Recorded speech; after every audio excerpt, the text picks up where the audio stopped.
So welcome friends, how are you all? So today we are gonna see what if Naruto had enough of Sona's sitri, Koneko, Ophis in DXD movie. Are you sure you want to do this, Sasuke? You know that you won't win, right? Came the voice of Naruto Uzumaki, as he stared at the Uchiha. His Anbu-styled black clothing and black hooded cloak making him look more like a reaper, instead of what the Uchiha was used to. His fox skull mask painting a visage of death that made many feel as though there was no hope. The blonde also held a katana, whose blade was as black as the night sky, and it seemed to glow with a bit of purple energy at the edge of the blade. The tsuba was made of a crimson metal, and had the shape of a 9-pointed star. Though only the points in the front were made to do damage. The handle was wrapped in a black cloth, and the pommel was also a crimson red. Sasuke knew that this would be their final battle, his eyes looking down at the water they stood on. You're right, Naruto. I still don't know why the village turned against you, or how you were able to hide your true rank for so long, but I want you to promise me something. He then looked directly into the blonde's eyes. Naruto sighed, but nodded and asked what the Uchiha wanted. His voice was more refined and aristocratic than the Uchiha was used to hearing. And what is it, my friend? Sasuke closed his eyes, before activating their full power and drawing his sword. Take my eyes when you kill me, and then merge them with your body. You are the only one I can trust with them, the only one that can use them for what was truly intended. He then got into his stance, and then waited for Naruto to promise him this one last request. Naruto closed his eyes, before he nodded. Very well then. Come Sasuke, come and meet your death. I promise that I will keep those eyes away from others, and I will only use them when necessary. Naruto then placed his katana in a reverse-held grip, his left hand trembling slightly while the right held his blade. His right foot moving forward slightly, and bending the knee to assume a stance Sasuke had seen only one other person use before. That's Itachi's stance. How did you learn it? Sasuke gasped. Naruto chuckled, and answered. Who do you think taught his squadron, Sasuke? The blonde then shot forward, and Sasuke Uchiha was hard-pressed to block the first 20 slashes. Naruto was in Anbu for that long? Damn it, the Sandame must have sent him to the academy to keep an eye on me. That, or Itachi asked him to. Sasuke thought, as he jumped away from the relentless assault of a sword master. He knew that Itachi Uchiha only used this style a few times, and there were never any survivors who faced it. It was like a raging hurricane, or a tornado that was relentless. Even Sasuke's eyes were starting to have trouble with predicting the movements. Just like always, he is unpredictable.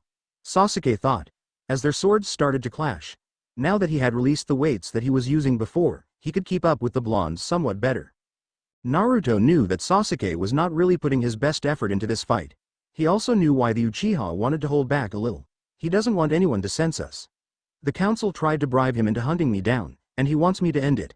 He sighed, and ducked under a slash from the Uchiha. This is different now, Sasuke. I was always holding back in the past. Naruto's voice sounded sad, but even Sasuke knew that he spoke the truth. I know, he replied, as their blades locked for a moment. The council did some digging, and found that Uzumaki Naruto had only entered the scene after a nearly 8-year absence. You disappeared from the age of 2 months, till you joined the academy at the behest of Sarutobi Hiruzen. He then jumped back again.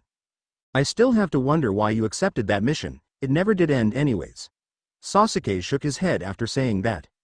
The blonde chuckled sadly. You're right. I was already the commander of the Anbu at the age of 6. I taught Itachi and his peers from the age of 5, till I was 7. Just before I accepted the mission to watch over the next generation.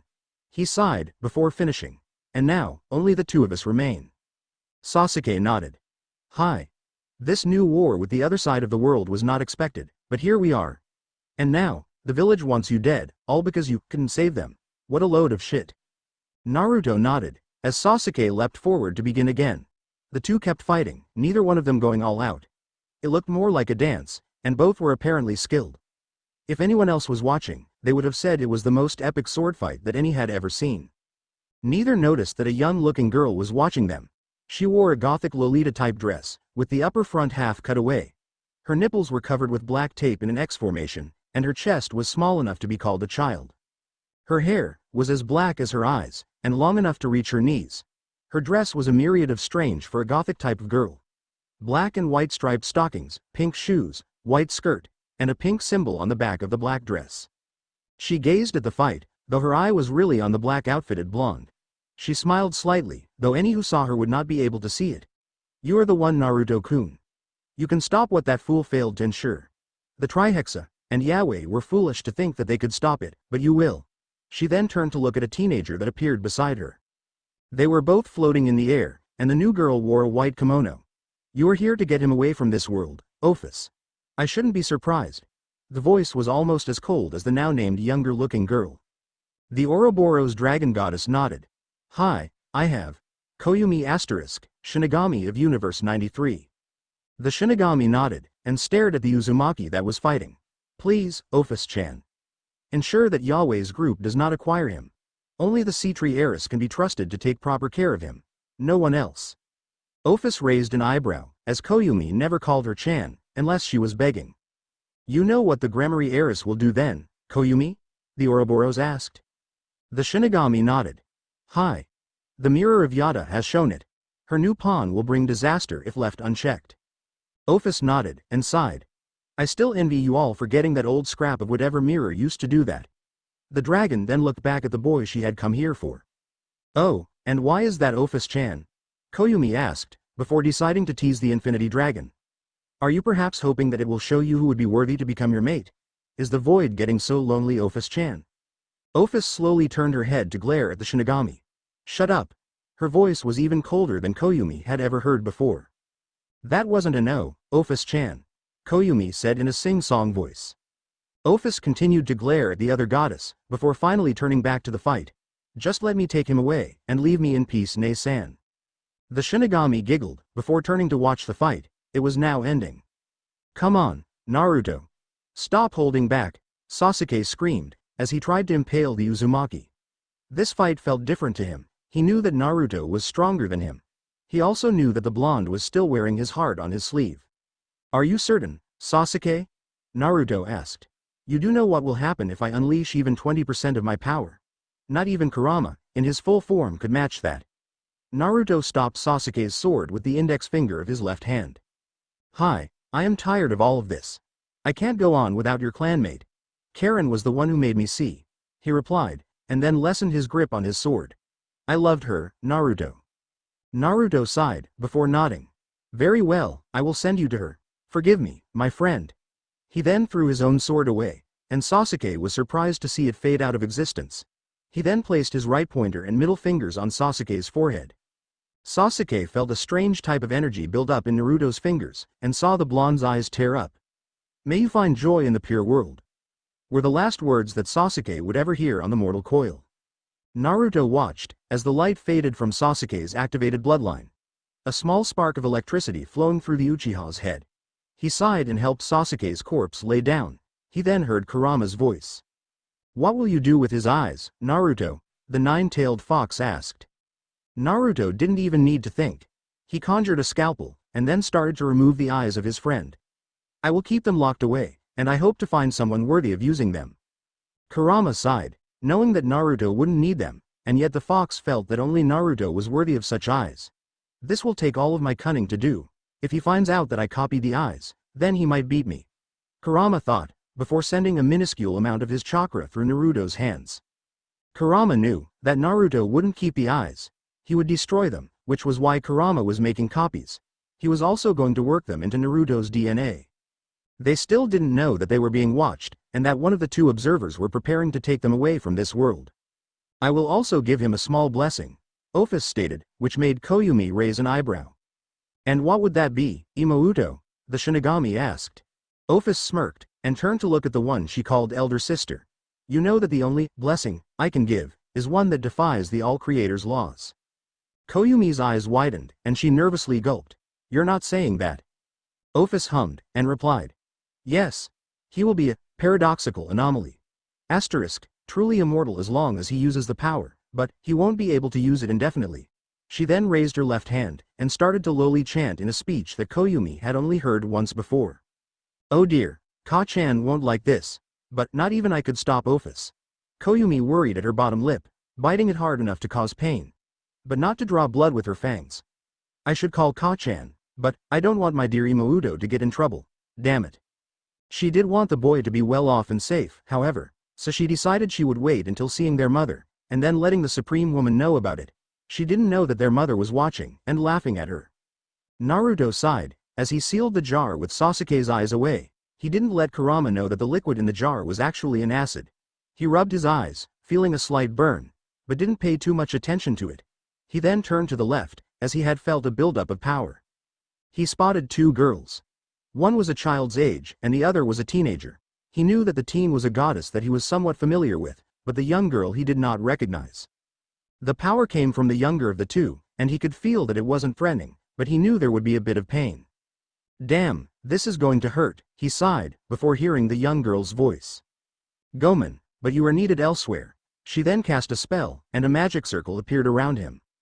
He knew that this wasn't a chakra ability, having learned about mana from his father's notebooks 10 years ago.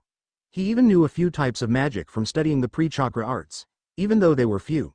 Plus they were difficult to translate. He glanced at the circle and deadpanned in recognition. Well, fuck me, the Ouroboros. He would have wondered why she was here, but didn't have time. He disappeared from that plane of existence, actually from that universe, and then felt pain, before blacking out. Shit. Fuck.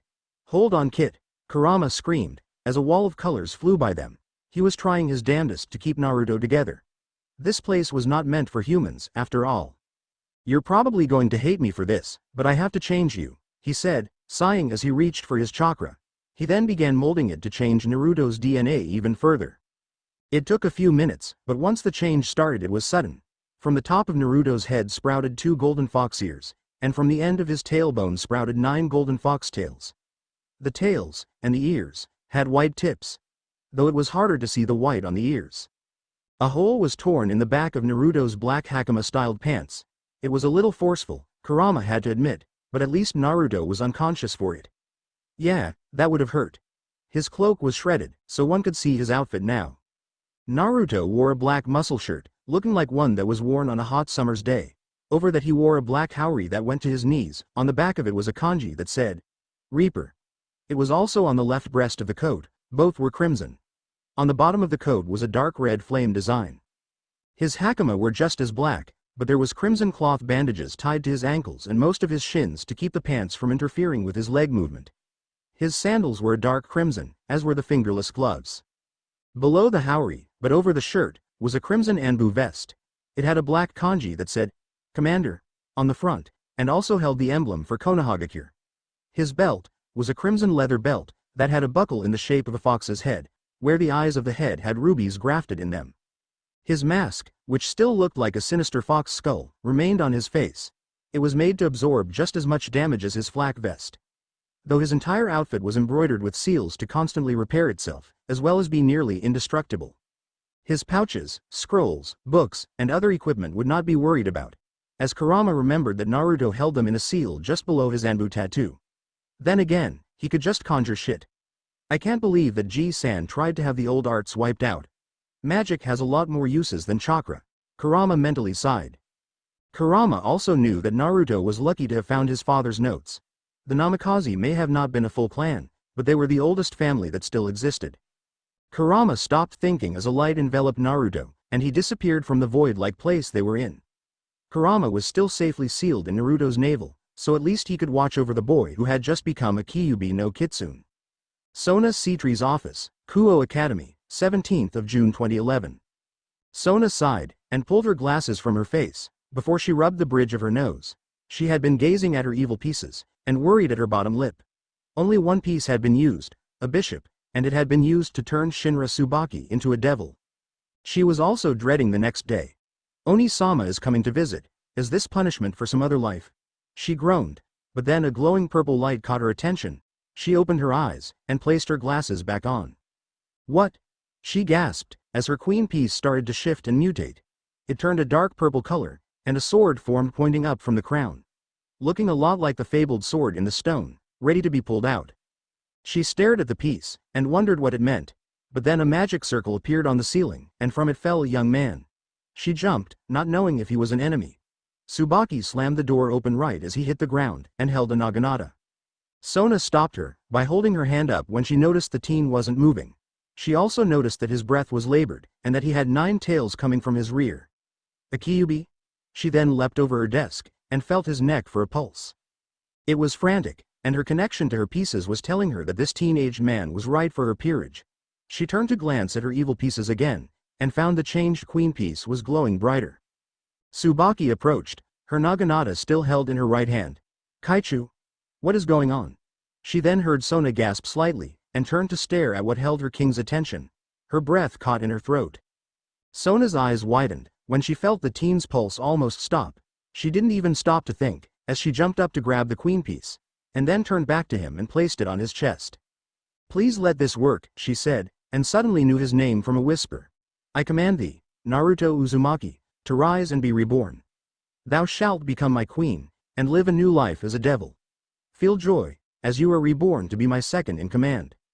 The Sitri family's magic circle spread beneath the blonde kitsune yokai, and the evil piece sunk into his chest. Sona sighed in relief when the connection she had with her piece told her it was a success. Tsubaki dismissed her naginata, as she too felt a connection with the blonde male. She also then felt the power he held. What the hell? She mentally asked herself, and nearly fell to her knees. Sona was no better, as the power that rolled off of the teen was so staggering. It was almost like her sister was there, at full power, and yet the male was weak. Naruto Uzumaki. She recalled the name, before passing out. Tsubaki followed her shortly after. They wouldn't be leaving for a while. 20 minutes later Ophis sighed as she appeared in Sona's office. She looked around to see where Naruto was, and then her eye twitched. She saw Sona's sitri passed out, with the teen devil's head resting just above Naruto's waist. She didn't know why she was suddenly irritated, but she figured she would find out later. I suppose I should get you all to a more comfortable place to rest. Her monotonous voice sounded out. If anything would have been nearby, it would have paused. She then approached the two she had come to check on, and then noticed Sona's bishop. She sighed again, and decided to conjure 3 beds. She used a telekinetic spell to lift them gently, and placed them on the beds. She then turned to sit on a chair that she had conjured, right next to the bed she had placed Naruto. Might as well finish the blessing, she said after a few minutes, not even paying attention to the fact that Sona was waking up. Sona heard a voice coming from her right, and had to stop for a moment. A blessing? What's going on? She opened her eyes, and looked right. Though she couldn't see very well without her glasses, she did notice a very young-looking girl standing next to another bed. She looked around, and spotted her glasses on her desk. Wait a minute, my office? She wanted to think it all through, but would need her spectacles to see clearly. She summoned them to her hand, and placed them on. Yep, my office. But how did beds get in here? She turned to the girl, and started to sweat in recognition of the symbol on the girl's dress. It was on the back, right below the collar, and it was something that she had been warned about by Serafall Leviathan, her older sister. Ophis? She then saw a brief light flow from the girl's right arm, and it collided with the young man she had resurrected earlier. She gasped, as the new connection she had shuddered slightly, before it strengthened. Ophis nearly smirked when she heard the sitri gasp. So, you are finally awake, she said, and turned to the teenager. Her black eyes stared directly into the sitri's purple pupils, and she nearly smirked at the fear she saw. And what does the dragon goddess of infinity want with me? Sona asked slowly. Ophis' eyes showed a small amount of amusement, but her voice grated on Sona's psyche. I am here to tell you, that should something bad happen to my champion before his destiny comes, I will destroy you, and make you suffer for eternity. The Ouroboros then turned to look at Sona's new queen. He is special, and I must impress upon you that his destiny is tied closely to yours now. She turned to leave, and had only one last piece of information to give. He could be stronger than any being you've heard of, which is what I want. Take care of him, Sona Sitri, as he will be your best ally, friend, and guardian. Ophis then disappeared, literally fading out of existence. Sona could not feel her presence, not even while she was there. She chose a champion. Asterisk, what in the Satan's names is going on? She then turned to the blonde male that was resting, and suddenly felt like being close to him. She felt like a small voice was whispering into her mind, telling her that he was trusted, and that he would be the best thing to happen to her. She didn't know why she was listening to the disembodied voice, but she did. She then approached the blonde, and placed her hand on his shoulder. She then felt like she was being sucked through a straw. Sona was startled as she landed in what appeared to be a sewer, her muscles tensed, and she felt like something was watching her. Kurama smirked as he beheld the one that changed Naruto even further. Let us see, will you be a good leader, or a tyrant? He then lowly chuckled, as the young lady glanced around. She hadn't looked behind her yet, but turned at the sound of his chuckle. She froze as she beheld a Kyuubi no Kitsune, easily thrice the size of the school. He then asked her an important question. So, this is the one who saved Naruto's life. Tell me, why would you save him? When you have no need to do so, young demon. Sona could feel this being's power, and it made her shiver. This Kyuubi was easily 3 times as strong as her sister, as well as said sister's 3 peerage members combined with her. Sona then caught on to the fact that it asked her a question, and called her a demon. She steeled herself, and answered. I saved his life, because it felt like the right thing to do. Though, I am not a demon. I am a devil. Kurama grimaced slightly at hearing her call herself a devil. So, we are in that universe. Damn, he thought to himself. He may have not traveled to other dimensions like the Nibby did, but he did pay some attention to her stories when they were all younger. Ah, my apologies, young one. Where we are from, those born of the underworlds are called demons by default. To know that we are in this universe is somewhat vexing. Naruto may have a small case of shock at learning that we have been thrown into another world. He smirked at her look of confusion. What do you mean, yokai? She asked, though didn't really want to anger him by not knowing his name. Firstly, my name is Kurama, and I am bound to the young man that you just saved. Secondly, to answer your question, this is not the only universe in existence. We come from a world that does not have devils. Kurama then laid his head on his arms, so that his size wouldn't make her think he would attack. He had felt the truth from her words when she had answered his question. Sona relaxed, only slightly, when the massive fox seemed to adopt a relaxed stance. It was hard to tell with such a giant creature, after all. She could still feel his power, being a sensor-type mage helped in that regard. She then asked about their location. Where are we? You said that you came from another world, yet I still feel like I am in my office. Kurama chuckled again, and answered. That's because we are still in your office. We are just in a pocket of sealed space within Naruto's mind. I pulled you in here, because I felt the bond forming between yourself and my host. Sona raised an eyebrow. So, you are a spirit then? She asked. Kurama's roaring laughter made her feel like he was laughing at her, not at her question. No, young one. He said after he calmed down. I am a Biju, a tailed beast, born from the chakra of Otsutsuki Kagaya, a primordial goddess, and given a conscience by her son Hagoromo, whom I call, my two-san, he explained. This surprised Sona, as the only primordial goddess she knew of was Ophis, but then again, with the beast saying that there were other worlds out there, she shouldn't have been so surprised. The ninja of our world called me a demon, but I was not born of the darkness. I am only a malevolent force of pure wrath to those who break the balance my two-san created. He paused before continuing. Those ninja were so concerned with the arts of war, that they captured and used me, along with my siblings, as weapons of war. He sighed, and the force of that sigh nearly blew her off her feet. My third host is the man you saved from death. His mother was the second. Sona gulped at the contempt this being had for humans. Is that why you speak so highly of him and me? Because we are not human? Kurama chuckled again. You see Naruto as a kitsune now, but he is the only one whom I have ever called friend. He was human, before the Ouroboros threw us through the void to escape that world. I had to use half of my power to change him, and that was just to keep him alive. Sona paused for a few moments, before she nodded. I see, then why have you called me here? Kurama stared right into her purple eyes. That is a color he will get lost in. He then put a small amount of power into his own eyes. The darkness creeped around her, and all she could see afterwards was the glowing red eyes of the beast. I have called you in here to give you that small bit of information, and to see if you were worthy to lead my host as your chess piece dictates. Sona gulped, fearing that he would not find her worthy, and was thinking that this monster would kill her. The darkness fled from around her, and she could see the Kyuubi smirk. You have been judged, and I find you worthy. Take care of this young man, devil, do not shun him, or even try to treat him as a tool, and you will have the most powerful queen piece to ever have been seen on your side. She then felt herself be thrown out of that area, and her eyes widened at seeing the blue eyes of her new queen staring into her own. Kurama chuckled, at knowing that Naruto would instantly feel the connection he had with her. He also laughed at the fact that Naruto would flip out at the fact that he was now half kitsune and half devil. Kurama, what's going on? Naruto mentally asked, while scanning himself. He felt a few anomalies, but the most worrisome to him was a bond he could feel with the girl in front of him. One of his new tails twitched, but he didn't pay attention to that. Here's the sit rep of all that's happened in the last day. Konoha betrayed us. Sasuke was sent. You two fought. You killed him, then destroyed his eyes. We were teleported away by the Ouroboros dragon goddess. We wound up in a different world, and you were almost killed from the travel. This girl saved your life, but the cost was 2 changes. The Biju replied. Naruto's mind processed this faster than Kurama's reply, but he still wasn't finished with his scan. He had to pause when he fully finished scanning the bond.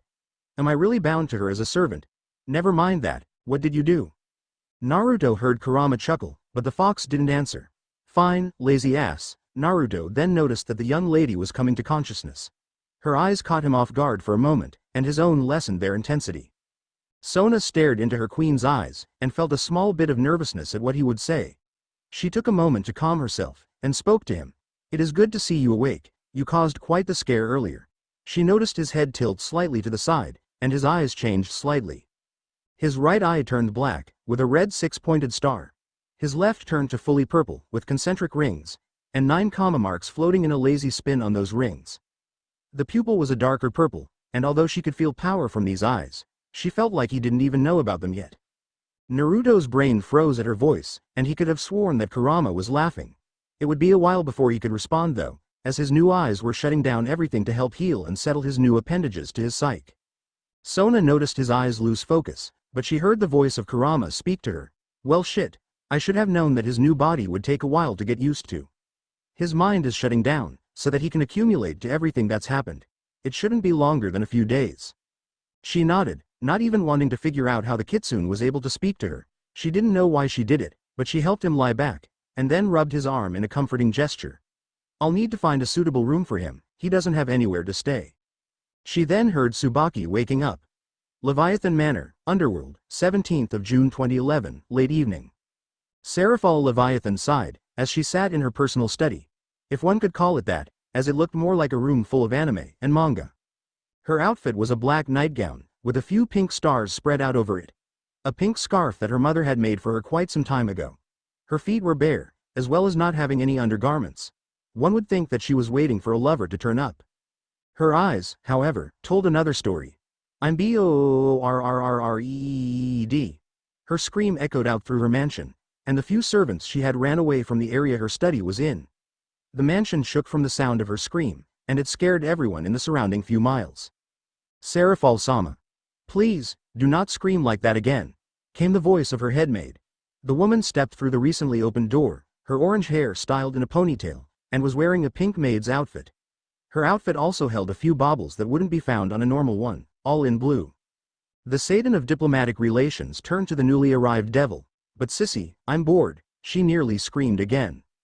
That's not my name, Sarah, never mind, the maid said, and then placed a goblet of red wine in front of the Satan. And, didn't I tell you to call me Leviathan? How often do I have to? Serafall's eyes then glazed over, before she turned to look out the balcony door. The maid raised an eyebrow, but decided not to question the young-looking woman. So Tan has a queen? I wasn't there to watch her get a cute queen? No? Serafall screamed. The sound cracked all of the windows that were in the mansion. It was even louder than the scream from before.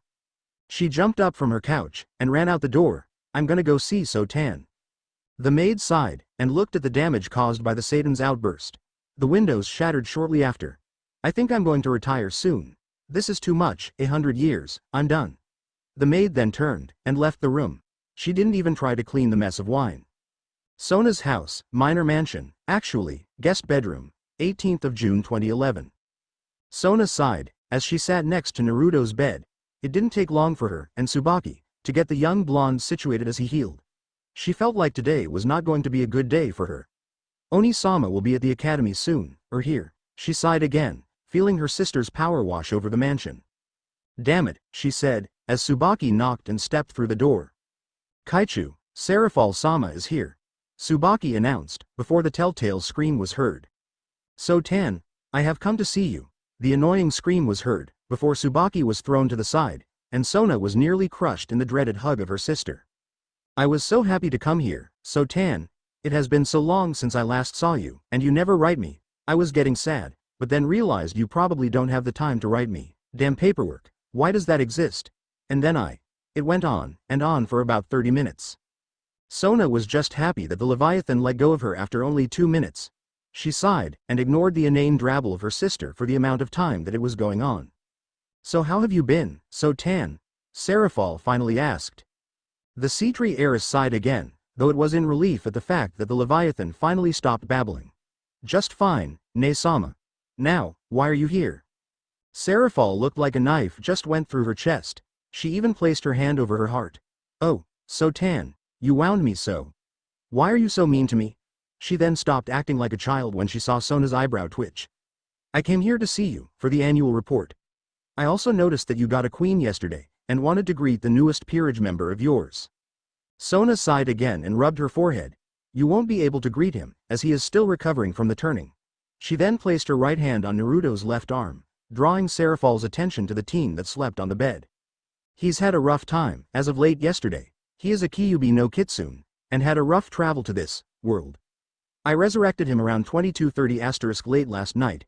He was thrown through the dimensional gap to get here, and it did a number on his body. Sona explained, briefly, not even noticing that she rubbed his arm in a soothing gesture.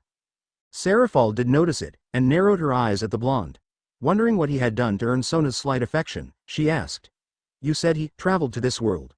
What do you mean, so Tan?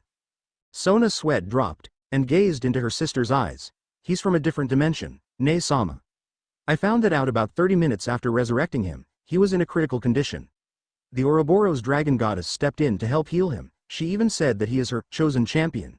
She threatened this world, should he be treated as a slave. She explained, which made the Leviathan gape at her. Chosen champion? Serafall queried after a few minutes. Though the sound made the earth rumble slightly. How the fuck did this escape our intel? Ajuka-chan would have notified us about the Infinity Goddess having a champion, so how did he not know? Sona coldly stared at her sister's eyes. You do realize that I'm not that high on the chain of command, so I wouldn't know. My guess is that it was recent, and since it happened in another dimension we wouldn't be able to pick up on it. Serafall blanched, and nodded after a moment.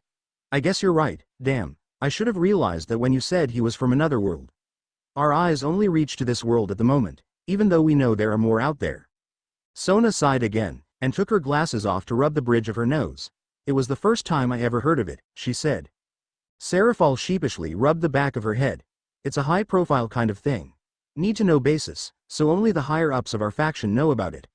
Though Heaven and the Gregory higher-ups also know about it. The Leviathan explained, then turned her gaze back to the boy. He's cute though. I want to exclaim kawaii and rub those ears. Are you sure he's not related to Yusaka?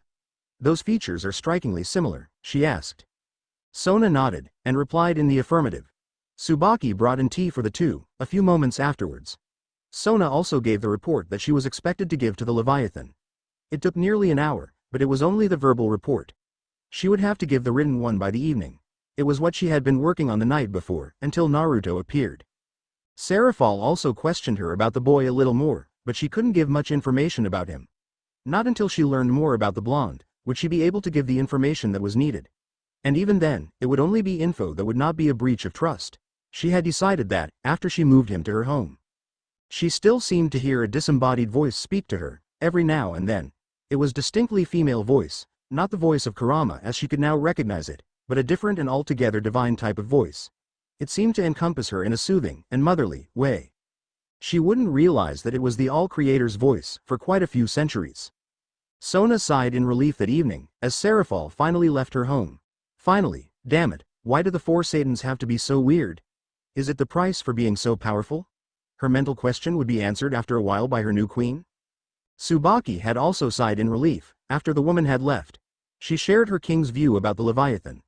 At least she was serious this time. That's more than can be said about the usual visits, right Kaichu? Tsubaki asked Sona. You're right, unfortunately, it won't hold for long, Sona replied, before turning to return to her new queen's bedside. I wonder when he will wake up, she said, knowing that her bishop followed her. Tsubaki was still wary about the young man, but wouldn't show that to her king. That remains to be seen, Kaichu. The bishop replied. She was the diplomatic type of bishop, as she so chose to be for her king. Rias thought she was the queen of Sona's peerage, but would soon know that she wasn't. Sona hummed in agreement, as she sat down beside the bed once more. Tsubaki grimaced slightly, also at the fact that Rias wanted to meet her king tomorrow. Kaichu, Rias wants to meet with you tomorrow. Will it be at the school, or here, or is my liege even willing to meet with her? She asked. Sona sighed, as she hated being called with such respect in private. I'll meet with her here.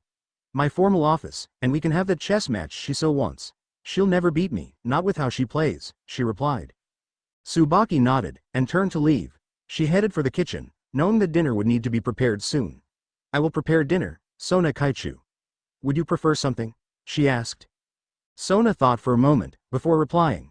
Breakfast food sounds good, Tsubaki, whatever you feel like making in that area. Tsubaki agreed, before leaving the room. Though she did leave her familiar to watch over her king, she was still leery about the young man. Inner universe of Naruto's soul, pedestal of the Queen Piece. Naruto sighed, as he gazed at the thing that tied him in a bond with the young lady he couldn't get out of his mind. This is clearly an enslavement and resurrection artifact. Though this one seems different, he quietly said, approaching the mutated Queen Piece. He slowly brushed his right hand across the bottom of the chess piece. How peculiar. To feel such energy wafting from you. I will have to see what this means, he said after a moment, as the piece seemed to hum at his words. He then turned his gaze to the opposite side of the pillar he stood on. Your altar is in shambles, Ouroboros. I must wonder about whether it was from the apocalyptic surge, or something else. Only a few know about that time. His words seemed to freeze the area around him, but he continued to walk around both the Queen Piece and the mural of the Ouroboros. His inner mindscape stayed frozen for a few moments, though he paid no attention to that. To think that the goddess of infinity would finally choose a champion, and that she would choose you, it's quite baffling, though I can see some merit from it. His own voice said from beyond the mural. Naruto sighed, and turned to look at the origin of his voice. Hello, Shade. I trust everything is being fixed. He said to the shadow version of himself. It was a shade, a being that could not be seen clearly in the material realm. Shades could only exist partially in the dead of night, and can only truly exist in limbo. The shadow being chuckled, and its yellow eyes squinted in amusement. Of course, summoner. Your body is being tended to by the one who turned you into a devil, though the other servant is a touch jumpy. That one even left a creature to watch over the leader. It seems to think that you will cause harm to the leader. The voice turned from his own, to a multitude of voices as it spoke. He really hated summoning shades, as the beings were even more unpredictable than himself. Though they did follow the contract. He couldn't use anything else while unconscious. I see, very well. You may go now, he called out to it, as he turned back to the mural. Now what can you tell me, altar of a forgotten domain? He asked himself quietly, not even noticing the sudden absence of the other being. His research would take some time, but he did open a full connection to his outer senses, just to be safe that the being didn't lie. I really don't trust them, he quietly said. He could have shouted, and none would hear it. For his inner universe was beyond the reach of any other, unless he invited them inside. Not even Kurama, or the All-Creator could get access. Naruto's room, 20 minutes after Serafall left. Sona looked at her new queen for a moment, before turning to gaze at the darkened corner of the room. The sun was in its setting phase, and the shadows it cast grabbed her attention. She could have sworn she saw someone there, but it appeared to have vanished. She frowned, and adjusted her glasses slightly by pushing them closer to her eyes. She felt like she was being watched by something from there, but couldn't see anything. Even Tsubaki's familiar was gazing at the area. That is strange, she quietly said, but stopped as she heard Kurama speak to her. He spoke through the bond that the Queen Piece had with her. A shade. They are beings that only exist in the darkest depths of any world. The dead of night is normally the only time one can see them. They appear to be people, made of shadows. Their true existence only exists in limbo, however. They can only appear in darkness. She frowned further at the small explanation.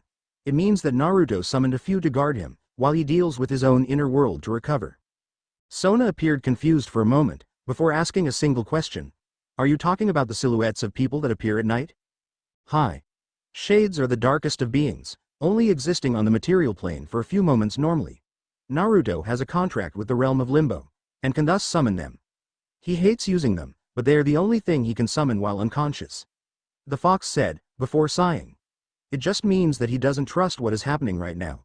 I can't reach him while he is in there, not unless he invites me. Sona nodded, and kept an eye on the area for a moment. Not seeing anything else, she turned back to the recovering form of Naruto.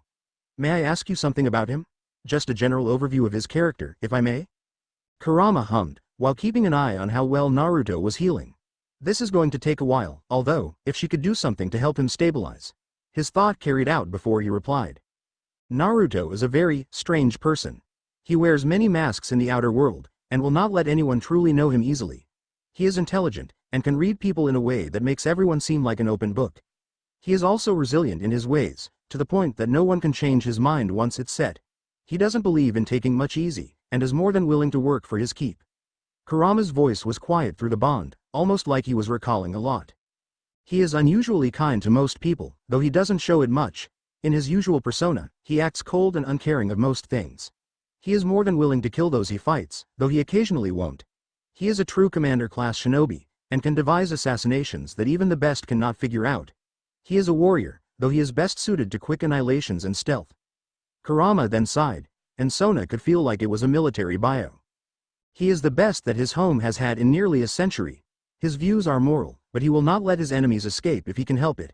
He is fast enough that none could escape, though as I said, he will occasionally let some go. The fox finished, and Sona paused for a few moments. You make it sound like he is a special operative for a military. Is he one, and is he really able to assassinate so quickly without any evidence telling it was him? She asked, feeling a small tug in her gut. It was a type of fear she had only felt a few times, mainly when Serafall's pawn was nearby. Hi. He was the commander of his home's Black Ops division. He got that rank when he was 6 years old. His abilities are what one would say are a master assassin's. Not even I can recall how many he has killed in such a way before he turned 8. His strength is beyond even me now, and he is fast, quiet, and able to observe everything around him in a critical way that even the best of those who are stealthy will never be able to sneak up on him. Kurama rubbed his throat, not used to talking so much. Though he was willing to give that information to her, it was still a pain. He will need either a few days to get back to consciousness or a skilled healer. The biju finished. Sona nodded, and turned to go eat, as she heard Tsubaki call that dinner was ready. I'll heal him in a while. I have a few ways to do so. I will check with you later, Kurama. As the door closed, Kurama sighed. I haven't talked so much in centuries, not even Naruto talks to me to the point that my throat hurts. Then again, he doesn't need to. It'll be good that he can finally shed the idiot persona. My friend has finally returned. He then laid his head down, choosing to take a nap. Tsubaki's familiar, looked around, not even knowing that what Sona was talking to would not be able to appear in the corporeal world for some time. Sona's personal office. 30 minutes later. Are you sure we can trust this boy, Kaichu? Tsubaki asked, as Sona was grabbing a few tomes of magic that she had in the manor. Honestly, I'm not sure yet, though there is this strange feeling that I can trust him with anything. Sona replied, putting a tome back on her shelves while frowning at the bookcase. She looked through all of the books, before asking, where is our tome on restoration? Tsubaki nodded at Sona's explanation, before thinking of where she last saw the book. If I recall correctly, Serafall-sama had to borrow it last year. I'll contact her to see if she still has need of it. Sona sighed, and rubbed the bridge of her nose again. No, if she hasn't returned it yet, then it's collecting dust at Ka-san's retreat. She then turned to look at her bishop. Are you still going to your sister's this evening? Tsubaki frowned, but knew that Sona needed some time alone. She would leave her familiar behind to watch over her king, however. Hi Kaichu. I'm only worried about you, if that boy should try anything. Sona nodded, and felt relief that Tsubaki wouldn't be here. I'll be fine, Tsubaki. He is in no shape to try anything right now, so you don't need to worry. She then turned to her desk. Tell your sister I will see her soon about offering her a place among us. Tsubaki nodded, and smiled. Her sister wasn't really related to her, but they had been friends long enough to consider that they were. I will tell Momo. She will appreciate it, Kaichu. Tsubaki then left. She didn't notice Sona's sigh of relief. This'll be the first time I've ever tried healing like this. Bare skin contact. I just hope he doesn't wake up while I'm doing this. Sona mentally perked herself up, and headed to the bedroom that housed Naruto, loosening her tie a little as she walked. Sona stepped through the doorway of Naruto's new room and sighed. Kurama appeared to have been waiting, as he spoke to her through the bond. Is there a reason that your shirt is askew slightly? Sona sighed again, before replying. I have to use an old type of healing we devils know. My tome on the School of Restoration is missing for now, so I'll have to use pure mana, and bare skin contact to heal him. She didn't know how the fox could see, but put it off to some strange thing about the seal that held him. She then unbuttoned her shirt, and proceeded to remove every article of clothing she had on her. Kurama grimaced slightly, though she could not see it. Yeah, that's old. Though many seem to prefer it in the supernatural realms. Sona nodded, as she removed her skirt, and started to remove her socks. Many of the young devils prefer to use this way, but I can't say that I do. This is the first time I've ever tried it. She finished by removing her black panties. Her hand would have gone to cover her mound, though the fox stopped her. I see, you don't need to worry about it. I don't care enough about nudity to gawk at you. I've never worn clothes before, but then again, I'm too large for normal clothing. I will help you through the process, just don't be tense.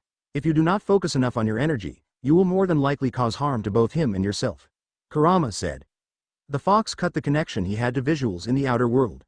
You don't have to worry, I've stopped my sight for now. Just relax, and get Naruto out of his own clothing. Do be warned however, his clothing needs to be pressed in certain areas before they can be removed. If not, they'll likely electrocute you. The Biju then walked her through the process of getting Naruto's clothes off. She could see a lot of kanji, and other runes in the clothing. Though she didn't ask about them, she would wait for the young man to tell her himself, when she had his trust. Naruto's inner universe. A few moments after he stopped studying the mural.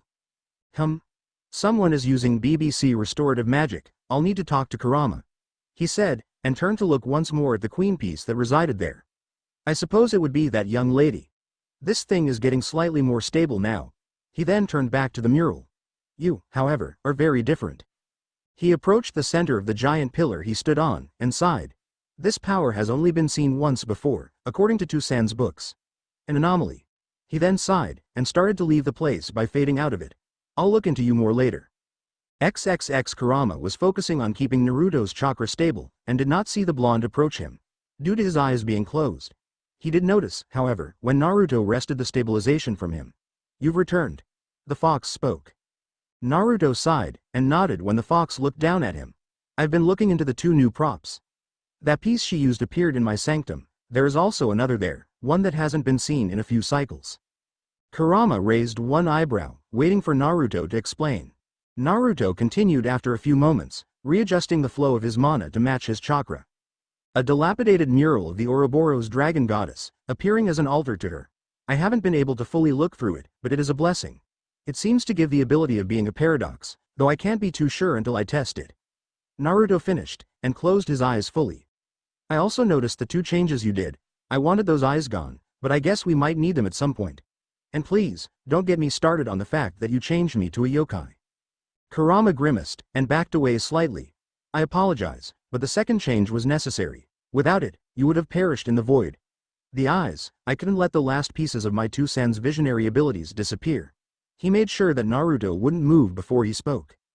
Naruto hummed, and continued keeping his energies in order. I can see the reason for the eyes, and I suppose the travel through the dimensional gap would require the other change, even if it was just to survive. Now I'll have to get used to having the appendages. He sighed, and went quiet. Well, at least he isn't trying to beat me. But, that could be because he's busy. Who am I kidding? He can multitask. Kurama sighed after his thought, and opened another communication with Sona. I'll have to let her know he's back. Sona's manor, Naruto's room. 2134. Shortly after Sona started healing Naruto.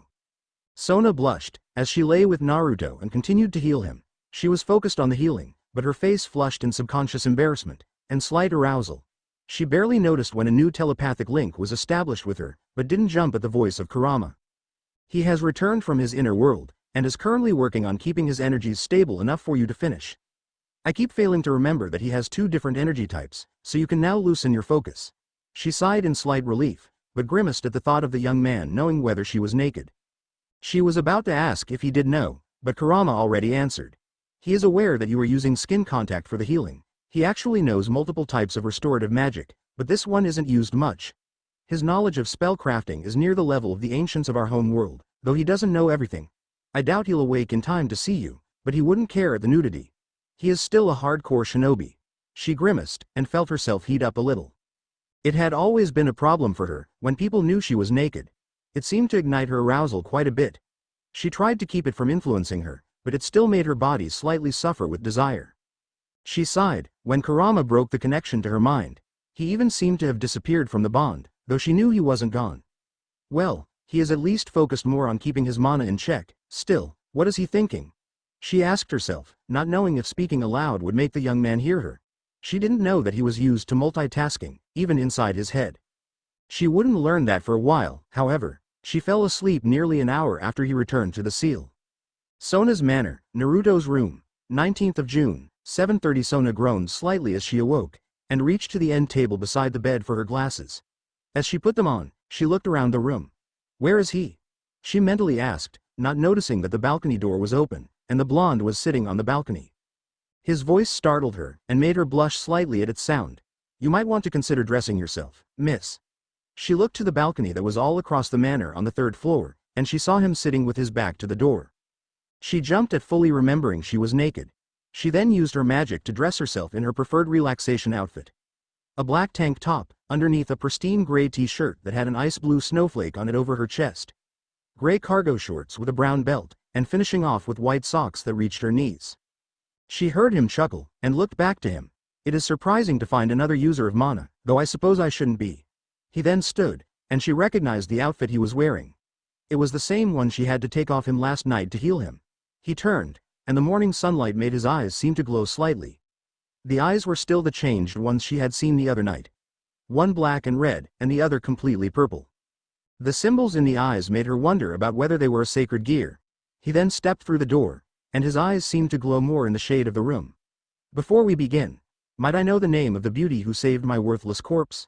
he asked calmly. Sona was still blushing slightly at the sound of his voice, but was able to respond. "Sona Sitri, and I already know your name." Her breath hitched when he chuckled again. "And I doubt you are worthless, assassin." Naruto scoffed, and told her off. "I am more worthless than the dirt on my sandals when I appeared here, Miss Sitri. Considering I am now, technically a slave to you." His words made her gulp slightly. "I should rip your heart out for that, but I am at least civil enough to hear you out." His tone went even colder than her sister's most powerful ice spells, and she nearly felt like running. She didn't, however, as the fact he said he was now a slave made her bristle. "You are not a slave," she nearly shouted, and took a deep breath. "I don't know what makes you think that, but my family has instilled that we treat our servants as though they are our friends. Much like the Gremory family, we do not abuse our peerage," she explained calmly. She had also stood up from the bed. She only noticed now that he was nearly a head taller than her. Naruto hummed, and gazed into her eyes for a few moments. It made her feel like he was reading everything about her, and she nearly forgot that Kurama said he could do that. "Say that I believe your statement. What would you do to ensure that I can trust your words, Miss Sitri?" he asked, and continued to stare into her eyes. She felt like she was before a being that was even more than the gods she knew about. His eyes seemed to radiate power on a level she couldn't identify. It made her feel fear, yet also arousal. Devils found power attractive, after all. She took a breath, and slowly calmed down whilst releasing it. I don't know how the words I have spoken can be trusted by you, but I will make sure not to make you feel like you need to take action against me." She breathed again, and stared directly into his eyes with a determination he had only seen in the mirror before.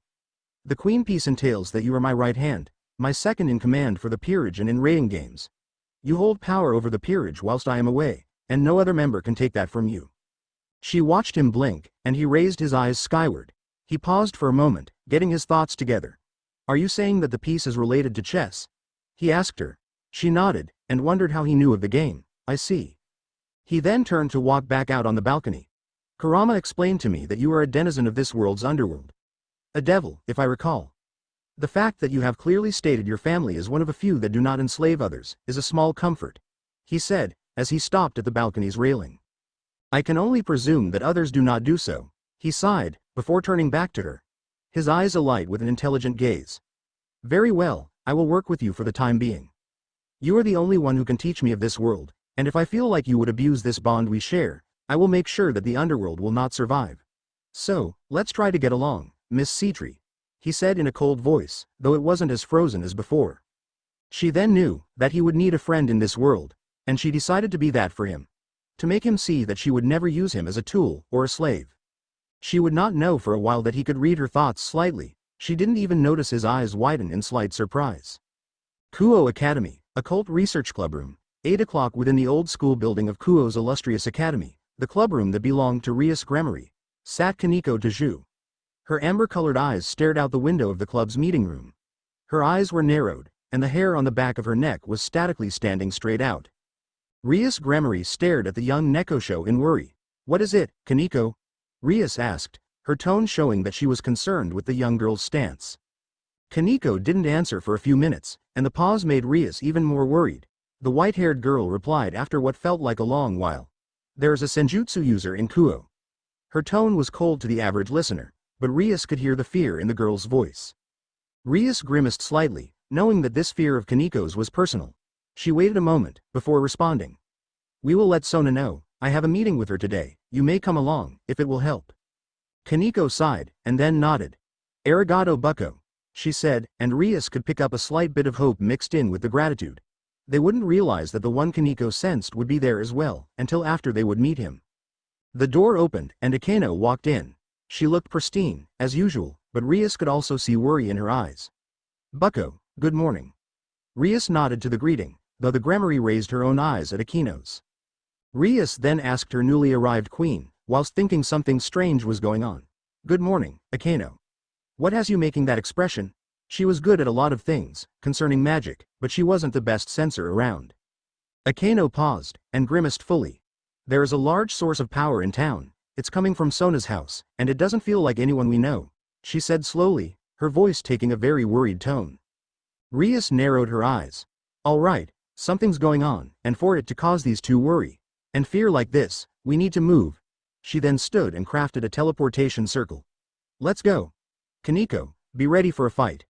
Akeno, support roll with me," she commanded, and then stepped into the circle.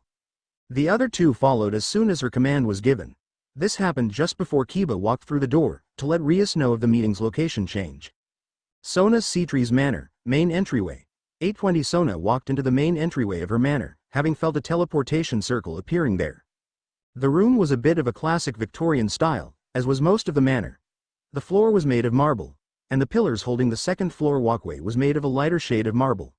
The walls were of stone, and held a gargoyle over the door that led outside. There were a few paintings hanging from the walls, some of Europe, others of Japan. The windows were Victorian British style, and slightly tinted to reduce the glare of the sun. Naruto silently followed her, and gazed upon the circle that was forming. It was of the Gremory family, and he noticed that it was taking a little longer than should be. Barriers. At least she knows not to leave her home undefended, he thought, after spreading his senses out around the property. Sona stopped, 10 feet away from the circle, still standing on the stairs. Her eyes narrowed, but she waited for the guests to arrive. She didn't know that there would be one more, but Naruto was able to pick up on that fact. Sona watched as 3 forms appeared in the circle, and her eye twitched when they adopted a ready stance. "You're early, Rias," she said, and almost smirked when the 3 jumped to look at her. Rias sighed, not noticing Naruto standing behind Sona, or that Koneko and Akeno froze as the small amount of power he unconsciously released washed over them. "Sona, thank the Mao, we have come to let you know that there is a very strong presence here," Rias said, before noticing the blonde male yokai behind her. Rias also noticed the amount of tails he had, and gulped. "Never mind, you already know," she said, and then looked to Koneko. She noticed the girl tensed up, and was staring directly at the new person. Sona sighed, and decided that this meeting would be held in her office. "Come, we will convene in my office." She then turned around and started heading up the stairs. Rias almost sighed when the young man followed Sona, and motioned for her queen and rook to follow her. She followed the two, and gulped again. "Yep, Kyubi. Great, I should have called Oni-san." Her thoughts then turned to the reason the blonde was here, and why he was following Sona. The personal office of Sona's sitri was more like a library than anything else. Bookshelves reached across the walls, and a few were standing out away from the walls by 2 yards. The shelves were filled with many books, and tomes of the magical arts. There were only 2 windows, each behind and to the sides of Sona's ebony-colored desk. The ceiling was nearly 2 stories high. As the door opened, Sona stepped through with Naruto following her. He made a mental note to spend some time in the room, as quite a few tomes caught his eye, as well as the history books, and a few others. Sona continued to her desk, still wearing her casual outfit, while Naruto had taken off his haori before the Gremory group arrived. Sona proceeded to circle around her desk to her leather office chair. It looked comfortable to Naruto. The leather was in pristine condition, and cushioned. It was black, with a few purple symbols on the backrest. He would later learn that they were the Sitri family's symbol, but were colored to Sona's preference. Rias, Koneko and Akeno entered shortly after Sona sat down. Naruto had decided to stand at the right side of the desk, facing it so that he could see all 4 ladies. His tail seemed to sway slightly in a relaxed manner, though Sona could tell that it was a ruse. He was ready to move at a moment's notice. "He really is trained to kill in a second. I think I got lucky on this one." "Sorry Rias, you lucked out," Sona thought, as she gazed at her queen. She then turned to the other 3, and spoke. "Before we begin, Rias, I would like to introduce you to the newest member of my peerage." She then gestured to Naruto, and smirked slightly. "My queen, Naruto Uzumaki." Rias' eyes widened, and she turned to look at the young man. His gaze turned directly to her, and his strange eyes made her feel like she was being judged. "Wait a minute, queen," she thought after a moment. "I thought Tsubaki was your queen," she exclaimed. Sona chuckled, and brushed the red-haired teen off. You never asked, so I didn't see fit to tell you otherwise. Sona then pulled out her chess set, and set it out. It was an old fantasy-styled set. The board was the standard black and white, the pieces however, were purple and blue. The kings were styled to look like females in a monarchy setting, while the purple queen was a male. The rest of the pieces ranged from witches to soldiers. The rooks looked like actual castles, and the knights were figures atop horses and dressed in differing sets of armor. Rias had only seen this set used once before, when Sona got herself out of her own engagement. She knew that Sona valued this set, as it was a gift from Sona's grandmother. It was the last gift Sona ever received from her, as the woman had passed on a few months after. It was rumored that the old Sitri matriarch was murdered, though no one knew if that was the truth. Rias felt a pang at the fact that Sona at least knew the woman. As she had only heard stories of her own grandmother, she put that thought away for later, and decided to get some information. So, when did this young man become your queen? She asked, as she moved a blue pawn. Sona would always use the purple, or black pieces in a normal set. Sona started by moving a knight, and answered. The evening of the 17th of June, 2 days ago. She then glanced at Naruto, to see him looking at the young Koneko with a critical eye. What is he thinking about? She mentally asked herself. Naruto glanced to her, as though he had heard her question, and motioned that he would explain shortly. She had always been able to pick up on certain things through the body language of others, as well as the eyes. Though she had quite a bit of trouble with his right now. Rias thought of her next move for a moment, then moved another pawn before fishing for more. I see. Is he related to the yokai leader somehow? She thought he was, as their hair color was nearly identical. Though she didn't know where his eyes came from, or why they looked like the eyes of both a demon and a god. Naruto answered for Sona, and his voice made the Gremory group blush. I have no living relatives. They all perished on the night of my birth, my clan decades before that. He said casually, as though he was only talking about the weather. Rias grimaced, while Kaneko's eyes widened slightly. Koneko knew that when a yokai talked of a clan, they meant their entire race within an area. There were more than 3 clans of Neko in Japan, one was down to 2 members. Her own clan. There were over 20 clans of kitsune in the world, and 3 of them were also nearly extinct due to wars with other beings. The leader of the yokai faction was also one such kitsune, as only the woman and her daughter remained. She could tell he wasn't related, as she could smell his element. Yasaka was a light kitsune. This man was a shadow type. It made her tense even more, as the shadow types were said to have been eradicated centuries ago. Sona caught the girl tensing even more than before, and asked the young newly made first year. Is something the matter, Koneko? She then moved a pawn, and waited for the young Nekosho to answer. Rias moved a knight, and turned to look at her rook. She winced as she saw Koneko fear the man before them, even more than she thought possible. Koneko froze for a few minutes, still staring at Naruto. Even Akeno turned to her when she did not answer for a while. The chess match continued for a few turns, with Rias losing more than a few pieces, before Koneko asked Naruto a question that would break her if he seemed to fall into her list of the usual Senjutsu users. How can you deal with it? She asked lowly, and continued with a second question. And how is it that a cage kitsune is still in existence? Sona moved her queen piece, taking one of Rias' bishop pieces. Rias sighed afterwards, and pouted slightly as the witch-looking piece was removed from the board. Naruto raised an eyebrow, before putting a small amount of chakra into his eyes. He saw that Koneko was afraid of natural energy, and was nearly to the point of pissing herself with the fact that his mana element was shadows. He then answered her first question. You speak of Senjutsu, as though it were a blight, and wonder how I can deal with the malice of the world. It is simple, little kitten. He then allowed his connection with nature to fully open, and a dark purple pigment surrounded his eyes, while his pupils changed to look like a figure 8. Rias then tensed, as she felt the pressure of power fully fall on her. Though it wasn't his full power, they would not learn that for a while. Koneko even fell to her knees as the power washed over them. I have dealt with hatred all my life. When the people around you throw it at you, you learn how to deal with it early on. Especially when you are conditioned to deal with it. He spoke lowly, and the words sounded ominous to all of them. Even Sona found it to be dark. He then continued. When hatred turns to a war for survival, you learn that even the malice of worlds feels empty. When that malice is compared to the darkness of sentient beings, then the hatred of a planet feels like a tame kitten throwing a hissy fit. He then closed his connection to nature, allowing the others to breathe properly again. Sona would later notice that her property seemed livelier in terms of plant life, and that the usual birds would stay there for more than a few hours.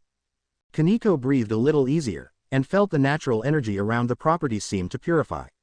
It almost made her moan at the fact that the air was cleaner here now, but she was still trying to catch her breath. She had looked down when his Senjutsu power was flooding the area, but looked back up into his eyes after she caught her breath. She saw something in his strange eyes, and it almost made her breath hitch again. His eyes showed someone who was in slight turmoil, but was not willing to fall into the darkness. He then asked her a question that not even Rias would dare ask. "Now, what has you so afraid, young one?" Rias froze, as did Akeno. Sona just tilted her head slightly, and continued to gaze at Naruto. "What are you thinking, Naruto?" Sona asked mentally, not realizing that Kurama could hear her thought. The Biju answered a few moments later, while Koneko was trying to get herself together from the personal question. "He's going through his, 'I must help this one,' phase. It happens fairly often, and only around those that will become good friends later." The fox answered, nearly making Sona jump in fright. The others couldn't hear him, as he was communicating through the bond once more. Sona nodded, as everyone else was staring at Koneko now, so they wouldn't question why she did. Koneko took another breath, before answering Naruto's question. "Most who use Senjutsu go mad with power, and become filled with hatred at nearly all things," she said slowly, and in a voice that most would think was a monotone.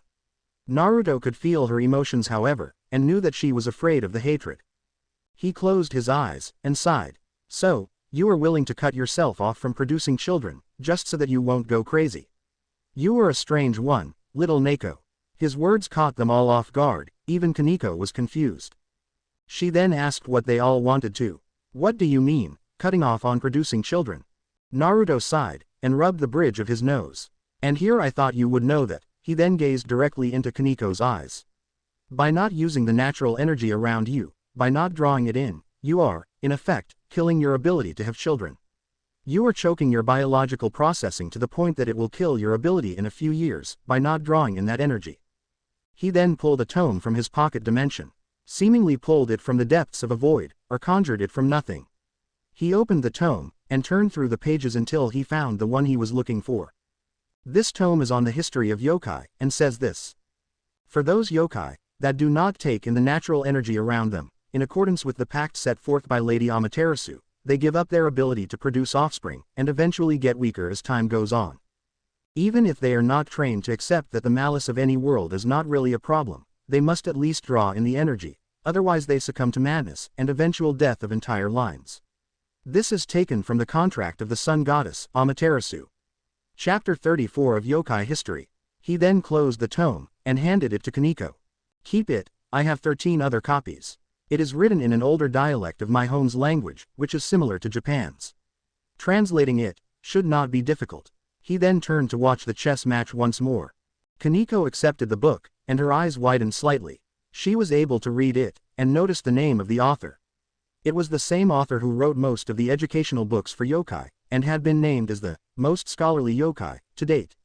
One Hinora Katsumoto. She hadn't been able to read the books or scrolls much, due to her sister not being able to get them while they were on the streets. And the devil that Kuroka was a servant of didn't care about their education. Only their power and abilities. She brought the book to her chest, and gazed back into it. "Naruto." "Arigato," she said, in a quiet tone. Naruto nodded, but kept his eyes on the chess match. Or at least, that is what everyone else thought. His eyes were actually taking in everything that they were doing. Their expressions, and actions, plus how the two players were strategizing. It was a skill he had to pick up when he first became an Anbu. Peripheral vision was paid almost as much attention to as the main focus, and even the surroundings of the operative had to be monitored when those surroundings could not be seen. His abilities with Sage Mode were even better now than when he fought Nagato's Paths of Pain. He could sense everything around him even before that, but it was now on a level that most could never get close to. The match continued a few moments later. Though it wouldn't matter much, as Rias lost once again to her fellow devil. 3 hours later, Sona sighed, as she watched the teleportation circle of Rias disappear. The main point of the meeting wasn't even talked about much. The problem was that stray devils, and many fallen were appearing in town. She had hoped that Rias would have had the sense to come up with a plan, but again, it wasn't even really brought up. It seems that girl has too many problems to focus on what is necessary. She won't make a good leader if she can't focus on the problems of now. Naruto spoke, and made Sona turn to him. You noticed that she wasn't paying much attention after you were introduced. She normally puts on the act that she is, but right now, Sona sighed again, and turned to head back to her office. She then turned back as another circle appeared, and sighed in relief. Tsubaki's back. Naruto looked at the new circle, and took note that it was the same symbol that Sona's office chair had. It must be her family's circle, the barriers are letting this one through without issue. He then saw a black-haired young lady appear. She also wore glasses, though hers were square, and he took note of her stance. Spear user. This must be Sona's bishop, he thought, and noticed that she had tensed up when she saw him. Good, she is wary, which means she is ready to defend Sona at a moment's notice. Sona's eye twitched, before she spoke to her bishop. Hello Tsubaki, how was your visit with Momo? Her question was answered with a nod. Good, may I introduce to you Naruto Uzumaki. He is the queen of this peerage, and has agreed to work with us. She then turned back to continue her way to her office. He has much to learn of this world, and I have agreed to help my second become educated enough on it for the start of the school year. Please, try to get along with him. Tsubaki watched as Naruto turned to follow their king, and responded. Hi Kaichu. She then followed them, and made note of the time. She'd have to cook soon, or order lunch. She would ask when they reached the office, not knowing if Naruto would even know what he wanted. At least Kaichu is still alive, and I sense that Rias was here earlier. She thought with a bit of relief. Occult Research Club Room, 1240. Yuto Kiba had waited for Rias and the other two to return. He didn't know why they had left, but felt that it had to do with Sona's new queen. Tsubaki had told him last night, as well as the change of place and time for the meeting. They had passed each other by while Kiba was going on a contract. As the circle lit up, he noticed the three return, and that Koneko had a book with her. Bucho, you have returned, he said, and was about to tell Rias of what he had learned when she spoke. Yeah, we went to Sona's place, she said, before taking her chair and rubbing her forehead. She acquired a queen, and we spoke about the current problems we've been having with strays and fallen. She then grabbed her paperwork, and started getting to work. Akano had moved to stand behind her king's right shoulder, as was her usual place in the room. Koneko moved to her usual haunt, and proceeded to open the book she had with her. Kiba sighed, and went to hand over his report on the contract. He then moved to the couch across from Koneko, and caught her eyes being focused on her book. Too much to talk. Can't say that that's unusual, he thought. Koneko rarely talked anyways, so the fact that she was engrossed in a book wasn't much for him to think about. Though he could barely read the cover, as he wasn't good with old Japanese. He waited for Rias to get finished, and would give the verbal report before going to work on his swordplay. Sona's office, 1300. Naruto gazed outside of the left window, behind Sona's desk. He listened as Tsubaki gave a small report about a weak stray devil trying to attack her while she spent time with another girl. So, by leaving one's king, and forsaking the bond, one becomes a hideous beast as the power of the underworld takes hold of their mind. It shows that servitude can carry a small perk, and also shows that many are not willful enough to stop it from happening should they do so. He thought, before turning back to the two. Kurama responded, sounding like he had finally recovered from all the power he used up. Morons, in other words. Naruto nodded, but was pulled from his thoughts when Tsubaki said she would order lunch, and asked what they wanted. Sona paused for a moment, and replied, pizza sounds all right, Tsubaki. Supreme. Tsubaki nodded before turning to the blonde. He didn't even think, just said the same. Don't know what pizza is, but why not? Was his mental question. Tsubaki nodded, before leaving. Sona then turned to him, and asked about what had been bothering her since Rias had met with them. Naruto, would you mind explaining about your helping of Koneko this morning? I am curious about that book you had. Naruto sighed, and proceeded to the chair in front of her desk. That book was one of the few I possess dealing with the races of yokai. I cannot tell you much about the author, but I can guess she is famous in this world to yokai. He paused for a moment, looking to the ceiling. Yokai, in general, need their chakra and sage abilities in order to survive. Without them, they are as good as dead. Not using Senjutsu creates many problems. By not taking in the energy of nature, they lose the ability to remain of sound mind, and eventually lose the ability to procreate. When they do not whilst young, they never gain the second ability. If she starts her heat cycle soon, then her chances vanish even faster. He explained, before looking back to her. I didn't answer her second question, as the only thing I know about the shadow-type kitsune is that they went extinct. As you may have learned, I was not a yokai before coming here. He said, and Sona nodded to him. I would have to check the full sitri library for more info on the yokai faction. I possess only a few snippets here, she said, and decided to grab her chess set again. Do you know how to play? She asked. He nodded, but felt like this would be a defining moment for them later on. Hi, though I haven't played much. My home was more focused on shogi and go than on chess. He decided to let her set it up, and knew that he would be able to win this match. If she played like she did with Rias. Once it was set up, he began by moving a blue knight to the right from that same side. It was only the opening move, and his own style mimicked his style in combat. To react, instead of plan out everything beforehand. Sona stared at the chessboard, her eyes slightly widened, her mouth open in surprise. The chess match had only lasted for nearly 25 minutes, but Naruto had her in checkmate. She would only remember her rule about it a few minutes later, as the outcome of this game was a surprise to her. Tsubaki walked in just a few moments later with a large pizza box. She saw Sona looking at her chessboard, and also looked at it. She sweat dropped a moment later. Shit, does she remember her rule about losing a match? She asked herself, but approached the desk and sat the box down on it.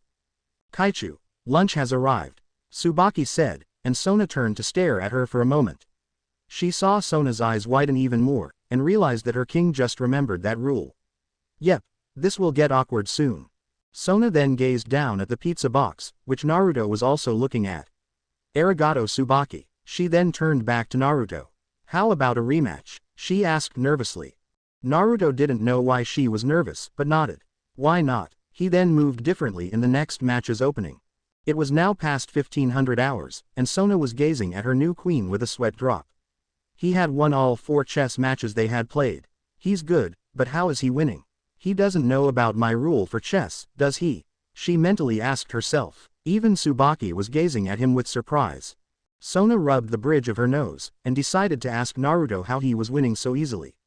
He had only lost about a third of his pieces each game.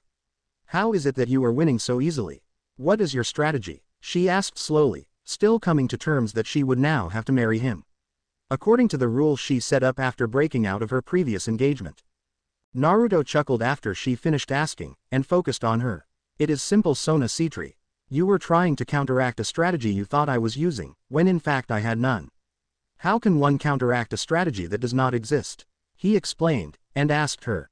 Sona's eyes widened, but he continued before she could try to answer. One thing I have learned in my time as an Anbu is that against another strategist, or in open combat, one is best throwing strategy out of the window. No plan survives first contact with the enemy in an open setting, and contingencies must be in place when devising a strategy for taking out one's target. He then paused and looked towards the ceiling. Against a strategist, or in fully open combat, I use a reactionary type of strategical process. I only set a goal, and then react using mental and physical reflexes that make most look slower than a snail. It has helped me survive, and even win many battles and games of strategy. Sona closed her eyes, and sighed. Unpredictable then. I suppose that being so would mean the end of many, and be a strategist's worst opponent. She then slumped her shoulders. Just wait until my family hears about this. I may have to tell them myself, if. She stopped, and clenched her hands on the desk. Her head slumped as well. Naruto raised an eyebrow, and fished for her to finish. If, what?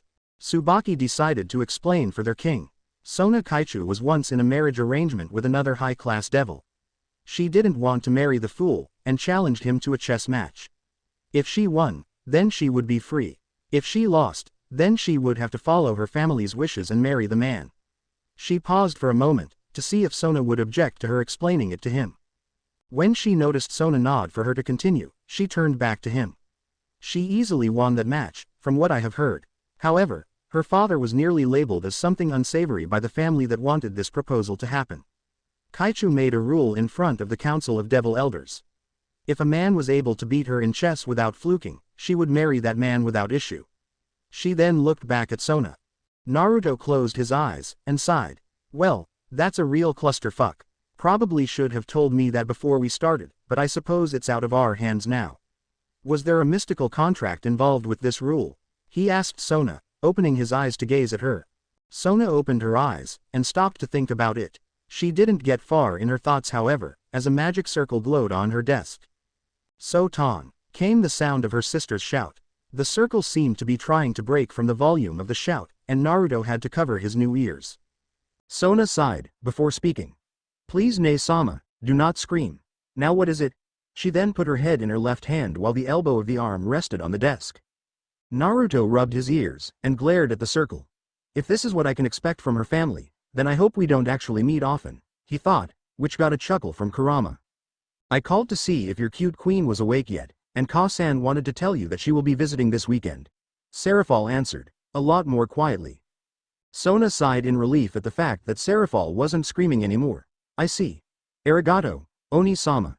She then paused, and watched as Naruto continued to rub his ears. Hi, he is awake. Though I have a favor to ask of you. Sona then gazed back at the circle, and waited for Serafall to respond. What you need, Sotan? Sona sighed and asked. Did Tu-san ever use a magical contract to write about that engagement rule I made? The one that I made after getting free from that other contract? Naruto stopped rubbing his ears, and all three paid attention to Serafall's next words. I'll have to see, anywho, I'll look before coming to see you tomorrow. Serafall said, and the circle disappeared. Sona sighed, and rubbed the bridge of her nose. Damn it, I was hoping she wouldn't come back for a while, she said with a groan, and turned to look at Tsubaki. Tsubaki grimaced, and turned to leave. I'll prepare your Ka-san's preferred brand of tea leaves. Tomorrow is Saturday, after all, she said, as she opened the door. Sona nodded, before turning back to the chessboard. Arigato, Tsubaki. She then looked at Naruto. I hope this doesn't get in the way of anything between us, for a while at least. She then reached into her bottom left desk drawer, and pulled out a bottle of whiskey with 2 glasses. A drink?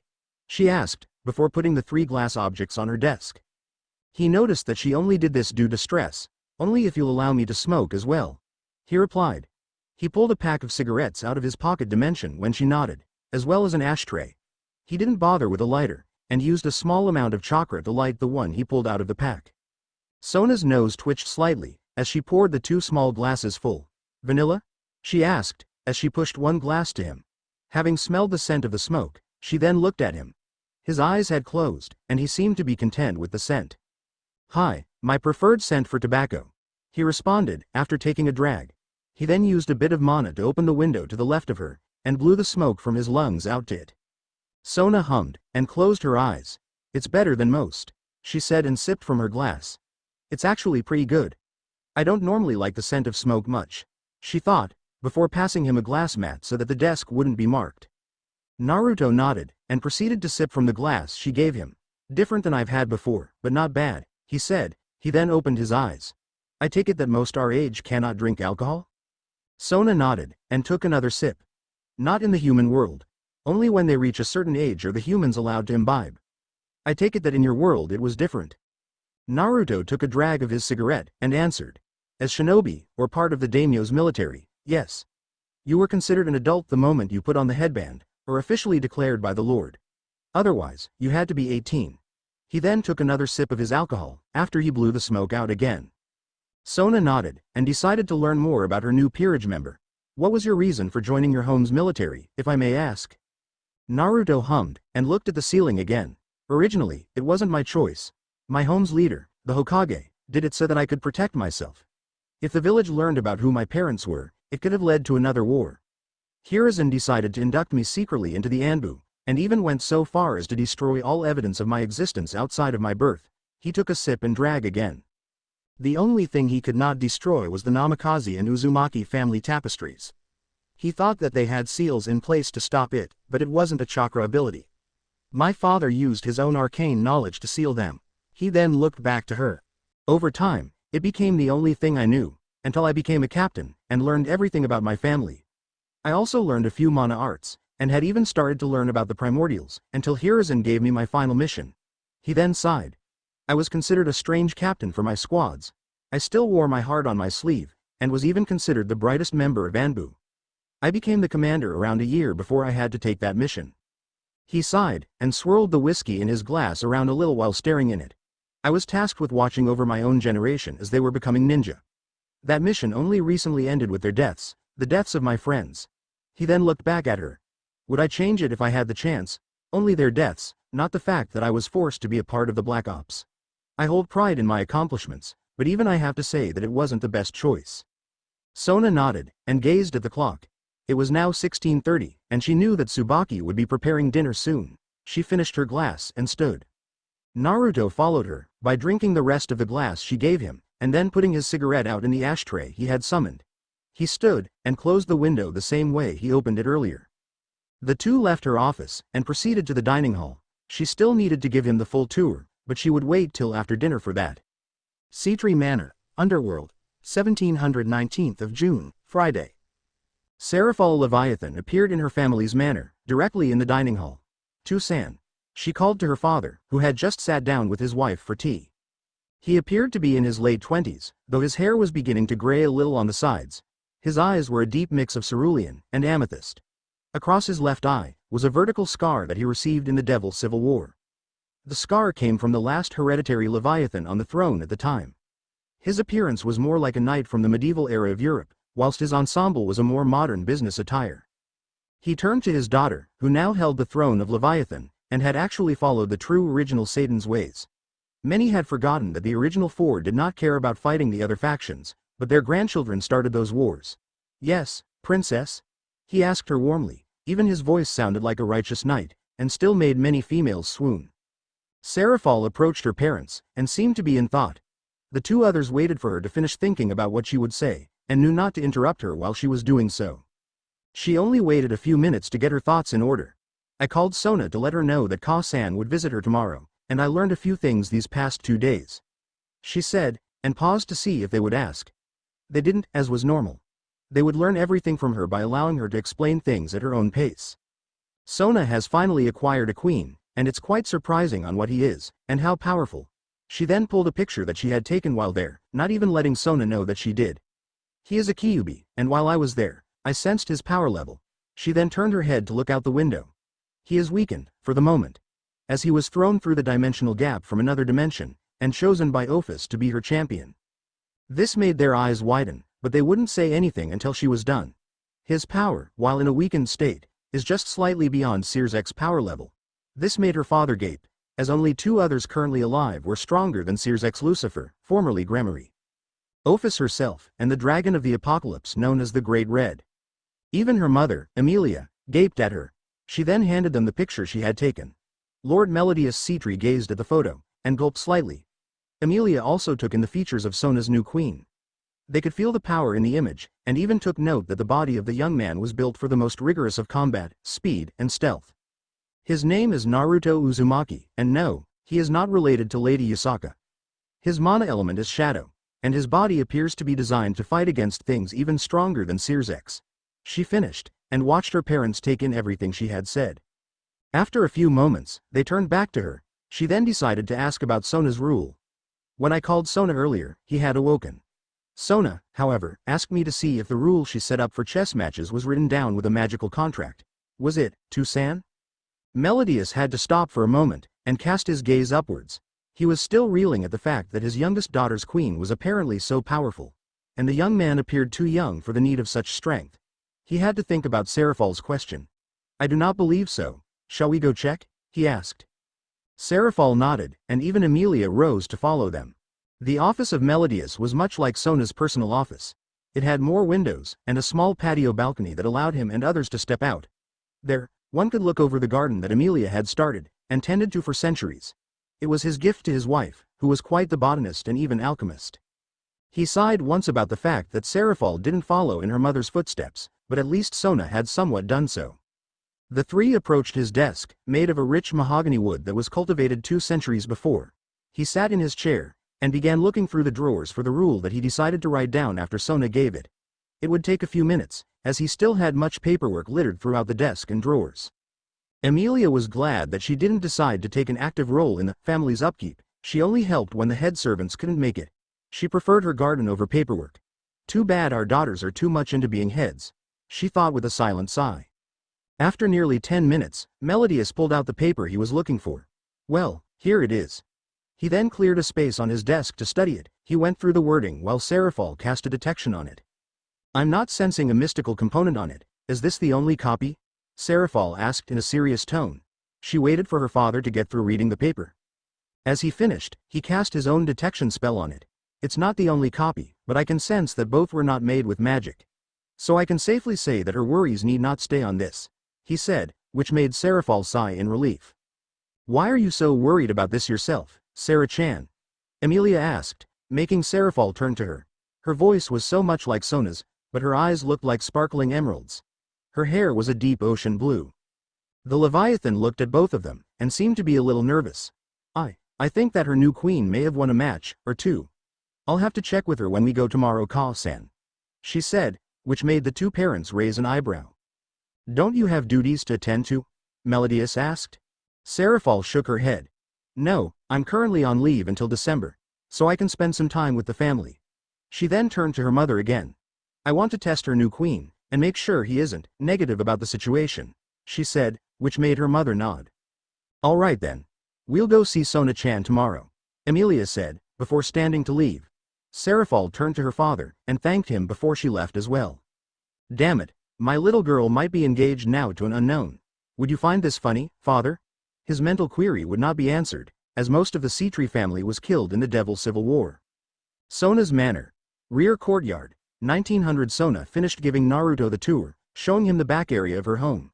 It had a few sakura trees, and an island in a small pond that housed the largest of those. There was also a garden, and he could smell the medicinal properties of some of the plants. It also held quite a few rose bushes. Sona turned to him, and noticed his analytical gaze at the roses.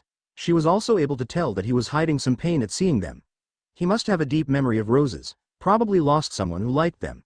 She waited for him to stop gazing at the flowers, and spoke when he turned back to her.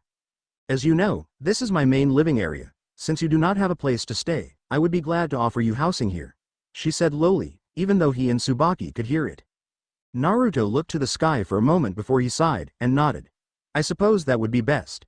I must thank you for your hospitality, and I am willing to see just where this will take us. He then turned to the pond, and started walking toward it.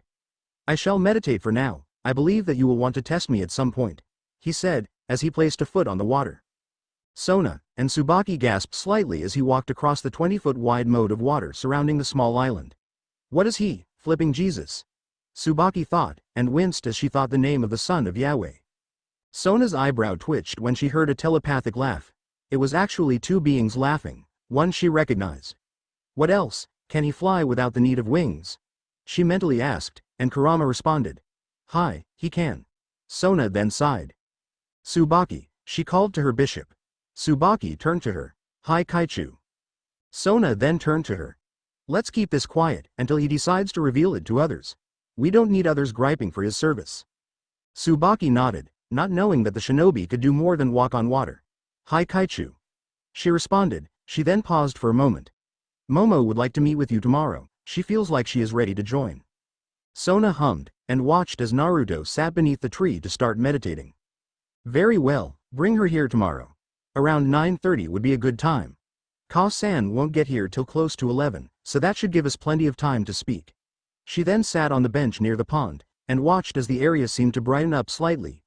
Even the tree behind Naruto seemed livelier, and she could sense that he was using that Senjutsu he used earlier when Rias and her two followers were there. Tsubaki nodded, and turned to leave. I will tell her Kaichu.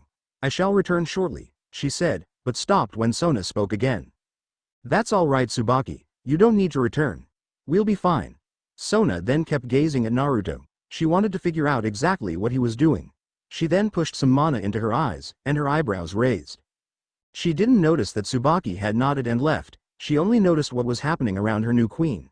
He was absorbing dark energy from all around him, and then releasing a lighter energy out. This energy was affecting the plants, water, air, and even the very earth he sat on. It seemed to be purifying the area of some taint that she only now noticed from his action. She also noticed how the animals that frolicked around at times seemed to approach the pond and gaze at him. Even birds, who were usually going to nest at this hour, landed on the tree. Some even braved landing on him. It was a strange phenomenon, and yet it made her feel more relaxed than she had been for a number of months. She closed her eyes, and almost smiled at the peaceful feeling in the air of her property. She even smelled that her roses were healthier now, and her other plants were doing better as well. She decided to sit there for a while. They would return when he was done, as the evening was approaching nighttime more. The weather was nice enough, even if the air was starting to cool a little. Naruto's mindscape. Kurama's den. Naruto sighed, as his senses told him a few things. He could sense a lot of negativity circling the planet, a lot of which was hatred. Some other things, like greed or even a type of power lust, although those others were far outshined by the malice this world seemed to possess for its inhabitants. This world, can you feel it, Kurama? He asked. The Biju nodded, as his eyes were closed as well. Hi. This world is soaked in the blood of those filled with pure rage. I'm sure you can feel the inside being almost too abundant. It will need some yang to help kick things off, he said. Naruto nodded, and opened his eyes. You do know that you no longer need that guise, right, Kura-chan? He said. The fox opened its eyes, before sighing. When next it spoke, its voice changed to a female's, and didn't sound so loud. You're right. I suppose it would be easier to not hide my true self. The fox's form then glowed slightly, before shifting to be smaller. Naruto turned to watch, as he had only seen the great Biju in this form once before. What appeared from the bright light at the end of the transformation could only be called a visage of beauty. At least to those who would like such a visage. A young teenaged girl appeared, with hair as orangish red as a fire and held in a high-top ponytail. Her skin was a lighter tan than his own, and her face was a near visage of the perfect Mo kind. Her height was as small as Koneko Daju, and her form was near that as well. Though she had slightly wider hips, and her breasts were at a high B-cup size. Naruto would have looked away at the fact that she was naked, but this would be a serious topic to discuss with her. The teen-looking woman opened her eyes, and they were as red as her fox forms. Her tails stretched, and her rabbit-like fox ears did as well. She also stretched, putting on a show that many would have died just to glimpse. Naruto kept his eyes on her own, as she finished stretching. She then pulled her chakra out to clothe herself in a black yukata shirt, and black Hakama-styled pants. Naruto smiled slightly, before he closed his eyes. The area around them shifted, and turned into a white space. It only took a moment, before color and objects appeared around them. It was an old Shinto-styled temple and courtyard, with mountains and forests surrounding it. A pond, a river, and a few sakura trees appeared in the area they stood. A few benches, and even a well-cut grass area appeared to his left. Near the grass a small shrine appeared, and a covered sword rack. The now revealed female smiled. He remembered it. Arigato, Naruto-kun, she thought, and walked to her friend. She had never told him though, that she would love to have more than friendship with him. Even if that was only a dream. Naruto then opened his eyes, and stared directly into her own. He then moved forward, and embraced her. It's good to see you again, Kurama. Your other form was a bit disappointing, he whispered into her ear. She laughed, and wrapped her arms around him even tighter than his own hold.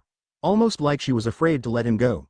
Hi, but it was necessary for that mission. If anyone would have broken past your mental shields and found me in this form, she said lowly. Naruto sighed, and nodded as he pet her head. Hi, you may be stronger in this form, but there is a bit more of a vulnerability to chakra with it. At least we don't have to worry too much about that now. He spoke, and then let her go. She let go of him as well, and pouted slightly. True, but my full Biju form is uncomfortable. Naruto chuckled, before his gaze turned serious once more. We need to figure out what the Ouroboros wanted us here for, and why she sent us directly to Miss Sitri. He then turned to the grassy area. Let us spar, we think easier on the move. She nodded, before heading to grab a wakizashi. You're right. Let's see if I can keep up with you, sensei. She jokingly called to him, as he made another blade appear in his hand. He formed a clone to continue the nature chakra exercise he was doing. Shall we try the usual style, or something different? He asked, as he stepped onto the grass and slid into his stance. It was the same stance he had used against Sasuke, but Kurama shook her head. How about the Dark Slayer style? She asked. This made Naruto pause for a moment, and look up. She then pulled on the bond he had with Sona, pulling the young devil into the mindscape, while he was distracted. Sona appeared on the bench facing them with her eyes still closed. This will let her see some of his ability, Kurama thought, and spoke. Please, Naruto-kun? Her eyes took on the most influential expression that would make him cave in. Puppy dog eyes, with a teardrop and pout. When he looked back at Kurama, he stiffened slightly. Damn it. No, not that look, please, he mentally shouted. He sighed after a minute, not even noticing that Sona had opened her eyes to see what was going on. Or even that she was there. Fine, Kurama. We can use Dark Slayer, just please remember, you didn't finish the style's training yet. He then dismissed his current blade, and summoned a new one. An katana still resting in its scabbard appeared in his left hand. He held it by the scabbard, with the handle facing towards his opponent. The way he held it was also like a classical samurai, the blade's edge facing the sky while inside the scabbard. The scabbard was purple, with a golden darkness symbol on both sides and near the bottom of it. A dark gold circle encased by another much brighter circle of gold. The scabbard also had a darker purple cloth tied around it, just below his hand. The handle was a mix of black cloth and white wood surrounding the tang of the blade. The tsuba and pommel were made of a gold-like metal. Though Kurama and Sona could tell it wasn't gold, just colored to look like it. The actual hilt was shaped to look like a full moon, but had a darker colored circle around it. Sona gasped at the beauty of the blade, even if she was still wondering what was going on. "Shall we dance, Kurama?" Naruto asked, his tails taking a lazy swaying motion, almost like there was a breeze blowing them back and forth. Kurama smiled, and assumed the same stance he now held, looking as though they were standing and watching something in a casual relaxed pose. Only they held sword in the opposite hands of their dominant ones. "Of course, Naruto-kun. Just one moment." She then turned to look at Sona. Naruto glanced at where she was looking, and almost sighed. "Welcome back to the Seal Sona Sitri. I have brought you here so that you may see some of Naruto-kun's ability. While we figure out a few things, you will see just how hard it is for most things to fight your queen." She then placed her right hand on her chest, and bowed her head. "I am Kurama, though you now see my preferred form. I am the Kyuubi that Naruto-kun contains within him." Sona's eyes widened, as she now recognized the feeling of power this young girl seemed to give out. Naruto sighed again, but knew that he wouldn't be able to say anything about it. I suppose it would make her test be less of a shock, he thought, though he doubted that Sona wouldn't be shocked if he had to use his chakra or spells. "Let us begin now, Naruto-kun," Kurama said, as she turned back to him. The two nodded, and flicked the tsuba of their blades to loosen the swords from the scabbards. Sona did not know what was going on, or how she had appeared in such a beautiful temple, but she did know that the orange-haired teen-looking girl was Kurama. Power signatures couldn't lie, and her own ability to sense the world around her was nearly as good as her sister's. Some would even say it was better than that. Sona heard Kurama's welcome and explanation next. "I'm back in his seal. This doesn't look like that sewer." She then heard Kurama say, "Let us begin now," and watched them take a relaxed, and yet at the same time, tense stance. A fight? No, a spar. She would at least be able to see some of her new queen's ability. She just didn't know that this fight would make her both fearful and aroused at the fact that he was so powerful. Later, she would need some time alone to deal with the second part of it. Naruto and Kurama then shot forward, almost like lightning, and collided their swords with a loud ringing sound. They had both left brief after images at their starting point, and Sona now knew that they were so fast. Fast enough, that even Seer's ex-knight would have trouble keeping up. The two continued dashing around the grass field, and colliding their blades, all while leaving images that stayed around for 5 to 10 seconds. They even sheathed their blades a few times and used the scabbards as weapons, while also using katas that Sona knew were designed to deal out mass amounts of damage. It continued like this for 30 minutes, before Naruto decided to give a lesson with this spar. "You remember the theory of space-time manipulation, Kurama?" he asked as they started colliding blades in a fast-paced wave-like wall. "The theory of using not seals, but pure chakra to tear through reality's barriers and send something from point A to point B without moving yourself." Their blades slashed together again, before they leapt back, and Kurama paused for a brief moment. She nodded, and sheathed her blade. "Hi, sensei. It is theorized by the Niodame Hokage, and the Yondaime, that you wouldn't need seals to use a type of reverse summoning that is nearly equivalent to their Hiraishin techniques. They never completed it, as both were killed before they could try. Well, one was killed, the other sacrificed himself." She then looked at Naruto. "Why do you ask?" Naruto smirked, before sheathing his blade and turning to the left. "Watch, Kura-chan." He then flicked his sword back into the ready position that they had used at the start, and focused on the tree he was looking at. A small amount of chakra surrounded the blade and scabbard he held in his left hand. Kurama, and even Sona could sense the buildup of such a small amount of power, yet it was also dense. He then quickly drew and slashed his sword forward, yet slowly flourished and sheathed the blade. As the katana clicked into the sheath fully, a number of lines appeared on the tree.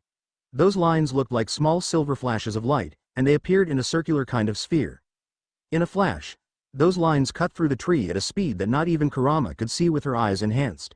This caused her eyebrows to shoot up near her hairline. "Sona, who had been watching everything, gulped in fear, though she also rubbed her thighs together. Naruto then turned back to the two. It is no longer just a theory. It requires control and power equivalent to the Sanbi's reserves. It is a chakra formula, much like the tailed beast bomb. The ratio, as I have worked out, is 1 in yang and 8 in yin, times the distance by meters, divided by the strength level of hard or resistant materials. For flesh, there is no need to divide, as it is a weaker material. He paused and looked back to the tree that was now splinters. That tree, for instance, would have divided the ratio formula by 12, due to its strength in life force. Solid materials like metal, you cannot divide for, as that would make the technique weak. He then turned back to them. The next biggest factor is your willpower. You have to will a single slash to become multiple, and at the same time will them to appear at the target. Kurama nodded, though she was blushing at the display of the technique. And what are you calling this technique, Naruto-sensei? She asked almost breathlessly. Naruto looked back to the wreckage of the sakura tree he had cut down. I call it the Judgment's Divide, though I may call it Judgment Cut. He smelled their arousal, though it wasn't something he was used to smelling. He shrugged it off and turned back to them. I hope this demonstration was enough for now, Sona.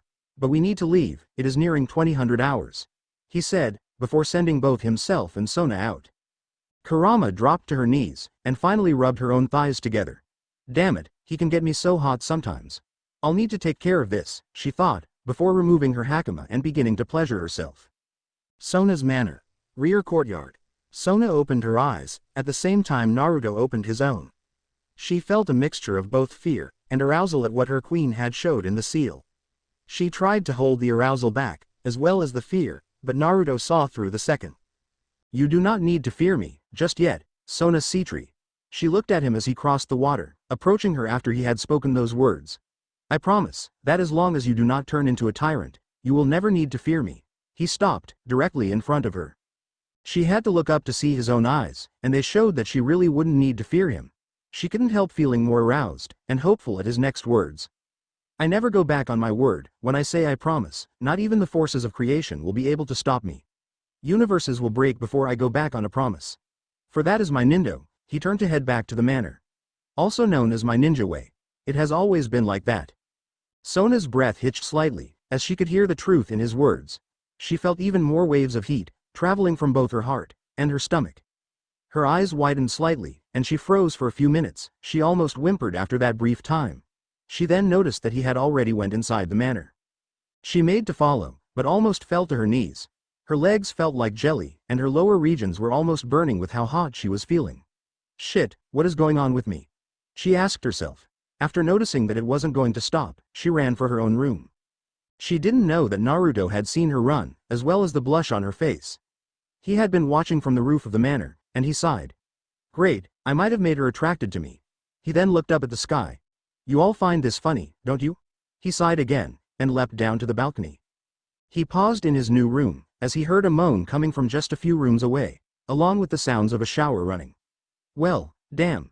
Why didn't I listen to Yugo when she told me girls liked the nice ones after they got through puberty?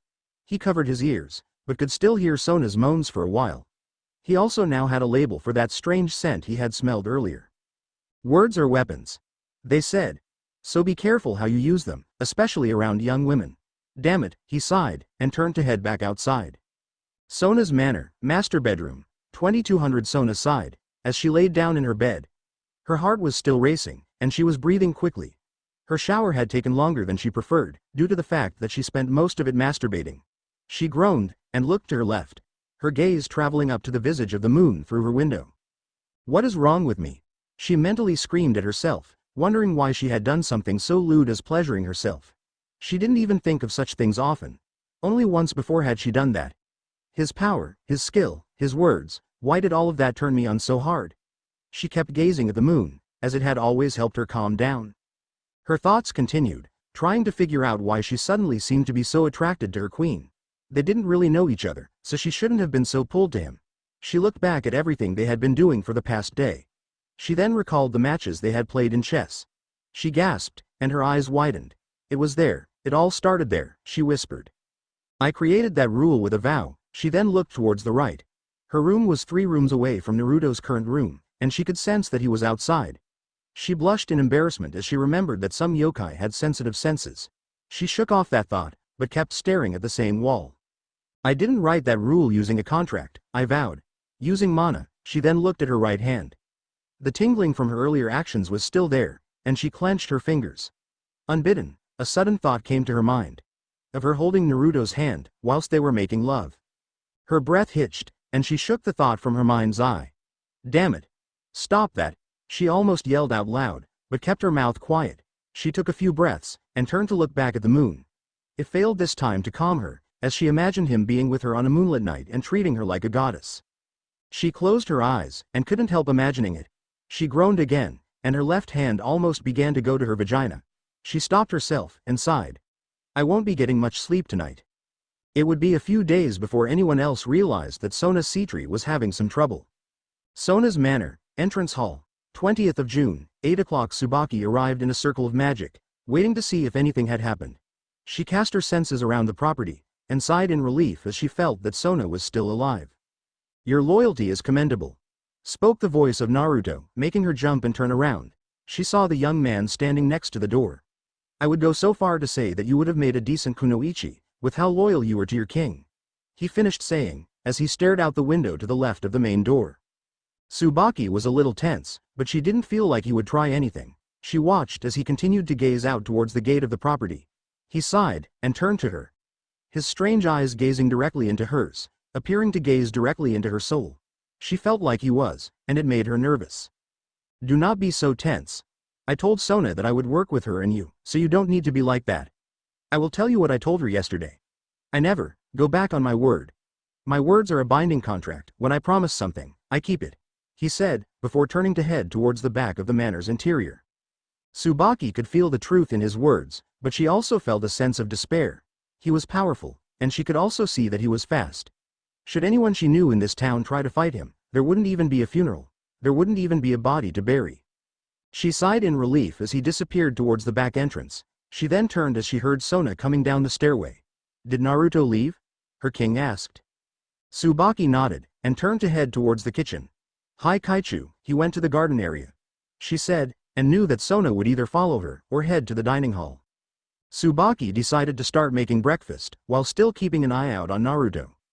She walked through the manor, towards the kitchen, and stopped as she felt a buildup of power. She knew that it was chakra, as she had seen and felt a few other types of yokai do the exact same thing that he was. She turned to look out the window of the dining hall, as did Sona. They watched as he surrounded himself in a blue fire, though they also noticed a few red and purple wisps of the energy throughout it. Sona blushed as she felt a warm presence from the energy, while Tsubaki shivered. He's working on trying to replenish his energy. I didn't know that yokai could do that, Sona said in a whisper. Tsubaki turned to her, before looking back out as the power level seemed to stop building. They then noticed how another energy seemed to flow into him, and help a little with replenishing his energy. It was small though, and Sona noticed his frown after a few moments. Tsubaki didn't really know what he was doing, and turned to Sona. Sona sighed, and worried at her lower lip. Tsubaki knew that she only did this while in deep thought. He is a sage, I noticed that last night. But he is also looking at something in the energy.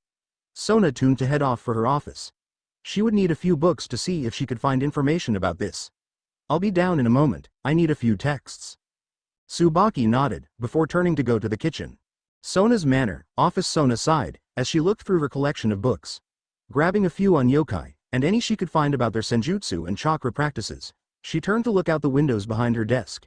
She saw Naruto, who appeared to be frowning even harder than a few minutes before. The energy he was taking into himself suddenly stopped flowing, and he stood while appearing to sigh. She saw him look around, his frown deepening even more. Something doesn't seem right, but the plants around him are doing better. What is it? She asked herself.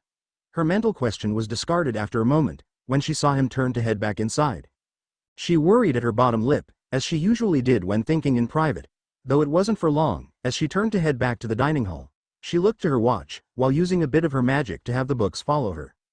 Her watch was reading just a few moments from 10 after 0800. She didn't even notice that she had reached the dining hall a minute later, as she was still going through heavy thought. She heard the doors leading outside open, but didn't even look up to see Naruto enter. She placed her books on the table, and sat to open one of the 5 she had grabbed. The smell of breakfast wouldn't hit her for a few minutes, but Naruto's nose twitched as he looked at her. He stayed silent, as the smell of frying eggs hit his nostrils, as well as bacon, and a few other scents. His eyes narrowed, and turned to the front area of the manor. His gaze appeared to reach out beyond the walls, and even beyond the boundaries of the property. "We will have some visitors soon, Sona." His words broke her trance, and she turned to look at his face. She nodded, and turned back to the only volume of text she had on chakra. "We'll have Tsubaki's friend over, she wants to join the peerage and become a devil," she said, and kept reading. She stopped when he scoffed, and turned to look at him again. "If you were speaking about a ninja, then I am afraid I wasn't talking about that. There is a group of mana signatures approaching from the mountains. Their energies don't appear friendly." His voice sounded out. He then turned to her. "I'd estimate about 38 hours before they arrive." Sona's eyebrow arched, as she looked into his eyes. "You can sense them when they are so far away." At his nod, she turned back to the book. She then heard Tsubaki walking into the dining hall and smelled the food. She didn't think about much else, but did plan to test her new queen with whatever was approaching. Sona's manor, front courtyard. An hour later, Naruto stood on the roof of Sona's mansion, watching the road as vehicles passed by. He made sure that none could see him by bending the light around him with mana. He used to sigh at the fact that illusions were nearly impossible for him with chakra, though his own experiments had yielded some progress. "It's easier now that I have a version of Sasuke's eyes, but I'm more comfortable using mana for it." He watched as more vehicles passed with this thought. He also noticed that Tsubaki had left a few minutes before. He sensed her and a human approaching. He sighed as he saw them walk around the corner from the southeast. "I suppose that she would need more followers. At least she seems to be giving them a choice." He waited for them to reach the gate, and noticed Sona heading for it from the front door. As Sona arrived at the gate, he leapt. As silent as he was, he knew that they would notice the dust from his landing. He quickly dissolved the illusion around himself, and fell the last 40 feet. His landing was silent, but his appearance startled Tsubaki and the girl she was leading. He stood slowly, as Sona turned to him. "Are you going to be spending most of your time up there?" Sona asked him before turning back to the other two. "Welcome, Momo. I trust that your trip here was pleasant." She didn't pay attention when Naruto scoffed at the question she had asked, but did notice that his gaze was on the new arrival. Momo was still staring at the blonde, but nodded at Sona. Sona smiled lightly. "That is good. Before we begin, I would like to introduce to you my second in command. My queen piece, Naruto Uzumaki." She then turned to head back into the manor. "Please, follow me. We will continue in my office." Tsubaki noticed that her king was a little out of it at the moment, but she didn't know what could have caused Sona's seemingly negligence to paying attention. "Are you all right, Kaichu?" she asked. Sona hummed, and looked back to her. "Hi, just a little tired. I had to make sure everything was ready for today." Sona then turned back, and continued to lead them inside. Naruto stopped before reaching the front door, and decided to use the shunshin to get there first. Sona sighed, while Momo gasped at how he disappeared. Tsubaki could sense that it wasn't a sigh of frustration, however, she could feel the sitri was a bit relieved and at the same time, confused. "What is going on? Sona doesn't seem to be here fully," she asked herself while following the girl with Momo. It took them a few minutes to walk from the first floor entryway to Sona's office on the second floor, and when they arrived they found Naruto near Sona's desk. He stood as still as a statue near the open window to their left while facing him. He had a cigarette light and was inhaling from it. Sona smiled slightly, as the scent washed over them. "It smells nice," she absently thought, as she moved to her chair. She would later wonder why she thought that, but it wasn't an issue for that moment. "Now then," she said as she sat in her chair, "I hope you will come away with some decent knowledge at least. Even if you do not accept becoming a devil, you will still be a friend of Tsubaki's, and I will at least call you friend as well." She then motioned for Momo to take a seat. "I also hope that you will at least consider everything carefully, even the consequences that could pop up with others in this town. There are many perks for being turned, however, there are also a few consequences." She then started to explain to Momo about the devil race. Naruto watched silently, and also learned a few more things from Sona's words. Both about the devil race, and of Sona herself.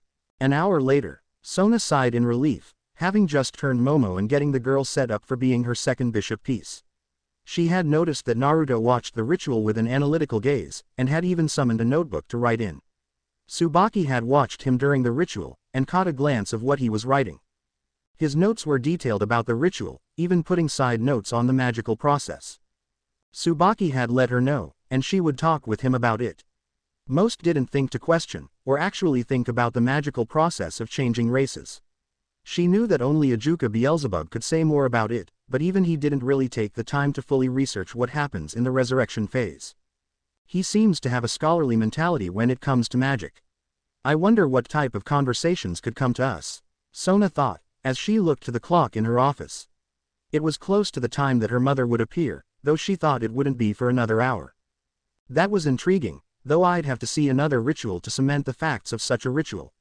She heard Naruto say, and turned to see him flipping a few of the pages in his notebook. You seem to have a fascination with magic. It is good to see someone taking time to research things that most take for granted. She replied, causing him to turn his gaze to her. There are many reasons that most do not question such things.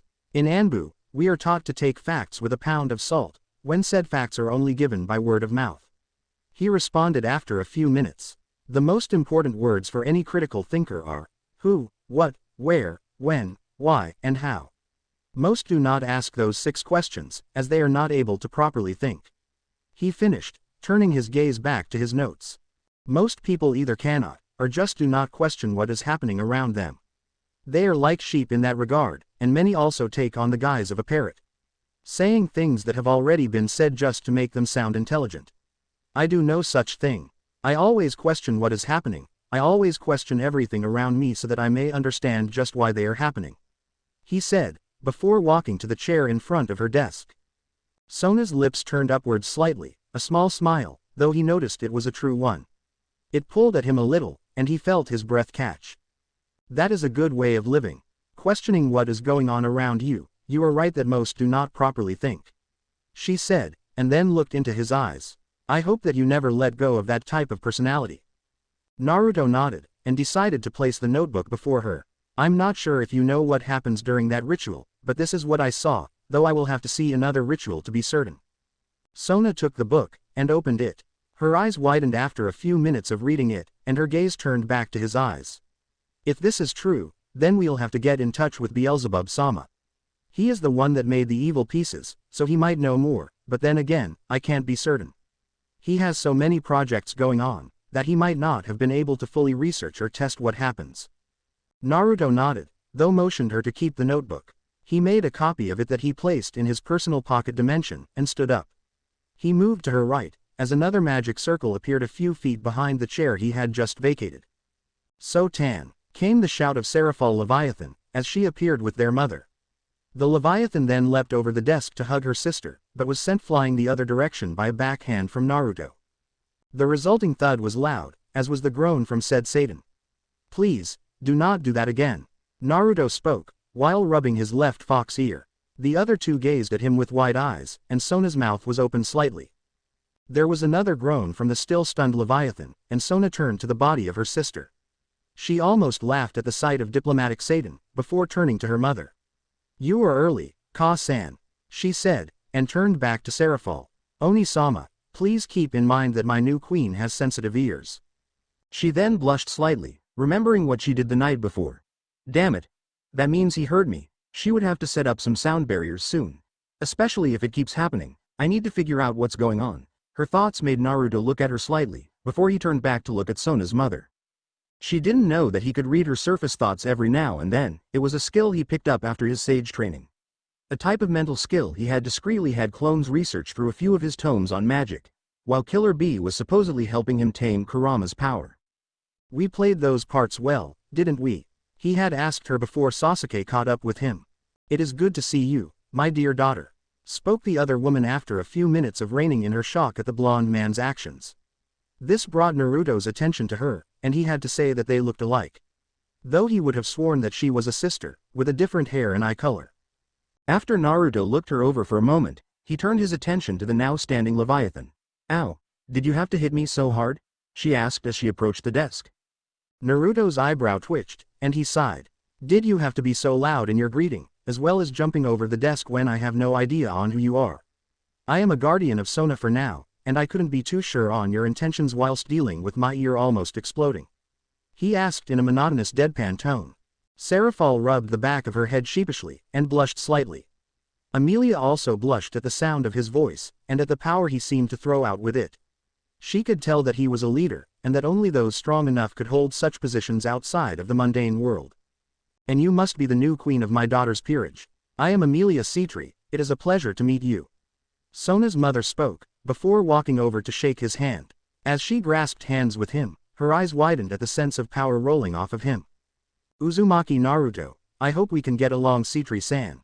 He replied, noticing her surprise at the power he was unconsciously throwing out. A contact sensor, those are rare, he thought, remembering one of his tomes giving a small bit of information on that type of sensor. They could sense normally, though if they made physical contact they could sense everything about a body. And I am magical girl Leviathan, Serafall said while waving at him. She then saw her mother and sister glare at her. Serafall Leviathan, formerly Sitri, though never married. I am Sotan's elder sister.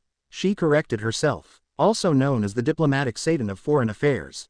Naruto sighed, before also offering his hand. A pleasure, just please, don't scream so loud again. He then returned to Sona's side. She rubbed the back of her head again, and he finally got a good look at her outfit. He sighed again before taking note of Amelia's dress. It was a royal blue, and had a few tree images on the stomach. Reaching down to her knees, and had a smooth texture. It reached up to cover her shoulders before going on down the back. He couldn't see it, but the back had an image of a great tree. Her arms were bare, except for the elbow-length royal blue gloves. She wore black shoes that were formal, with dark green leggings that disappeared up her dress. The shoes were not high-heeled, and he could tell they were made for fast movement. Her eyes were looking at Sona, and the solid green of them reminded him of emeralds. Her deep blue hair was tied in a ponytail and reached the middle of her back. He could tell it was natural, as his eyes finished rolling over her again. It is good to see you, Ka-san, Oni-sama. I will have Tsubaki bring us tea when she returns, Sona said, before looking to Naruto. He had scoffed slightly, and summoned a tea kettle from his personal pocket dimension. No need, I have tea already. Preferred brand already made, he said, as he placed the kettle on the desk, and summoned 3 cups for them to drink with. He then pulled a cup of coffee from his pocket dimension as well. Milk and 4 spoons of sugar already added. I get the feeling that you abuse pocket dimensions, don't you, Naruto? Sona asked. He shrugged, taking a sip of his coffee. Mallet space was designed to be abusively used to store things inside of it. Mages have long abused it before I was born. What is one more user abusing it when there have already been so many others? He spoke, making 2 of the 3 nod. Don't talk about mallet space. That's breaking the 4th wall. Serafall nearly shouted. Naruto gazed into her eyes, and deadpanned. There is no 4th wall. I disproved that when I was 9. He then pulled a notebook out of his space, as well as a vial that held a silvery smoke-like string in it. My notes, and memory of that day. He also pulled a pensieve out. Serafall stared at the objects with a sweat drop rolling down her forehead. How the hell, do you have a memory viewer? She asked, turning her eyes back to his. I made it, and it is actually called a pensieve. He spoke in a monotone. This made the other 3 gape at him, as most magicians never went into enchanting at such a level. Only the great Mephistopheles of the underworld still actively used enchanting and rune-crafting skills. Ajuka Beelzebub only used them for making the evil pieces, and a few other projects, but not so actively. Does it work? Sona asked, after regaining her composure. Naruto nodded, and placed it on the desk. Though he did have to levitate it there, as he still had his hands full. Taking a sip of his coffee, he responded. Hi, it works. 1 of 13 working models of made. Since I only had tomes of how to make them, I had to use the trial and error approach with over 30 of them failing. Sona's eyes gleamed a little. No wonder you pick up knowledge so fast, you have to be a prodigy. She whispered, though they could all hear it. She had noticed this after showing him a few things about the world. His eyes saw nearly everything, and he could remember it all as well. Naruto sighed, taking another sip of his coffee. My IQ was nearly 200, but I prefer to work more than the standard genius. There were only 2 people I know of that broke the 200 line, my friend Shikamaru, and his father. They were the laziest genius that I've ever had the pleasure of knowing. He sighed and took another sip of coffee. Though I did have to play the role of an idiot with an IQ of below average. Sona gazed at him, as did the others, watching as his eyes seemed to glaze over in memories. It would be a few minutes before he returned from it, so Amelia turned back to look at the objects he had summoned. She then looked at her youngest daughter. So, Sona-chan, what are your plans for this year? Amelia asked. Occult Research Clubroom, 11:30. Koneko Tuju sat on the couch she preferred to sit on, munching on a few cookies while still reading the book that Naruto had given her. Her focus was on the book so much, that she forgot to leave her ears and tail hidden. Rias watched as Koniko's eyes slowly moved, reading the book, and causing a slight frown to appear across the Nekosho's face. This made the Gremory heiress feel a small amount of worry, as Koniko's tail twitched in the same way a cat would show annoyance. "Koneko?" Rias asked, knowing that the girl would only pay enough attention to get the gist of a conversation. "Are you all right?" Koneko didn't respond for a few minutes. She finished the chapter she was reading, before turning to stare at her king. "Fine," she responded in one word, before turning back to the book.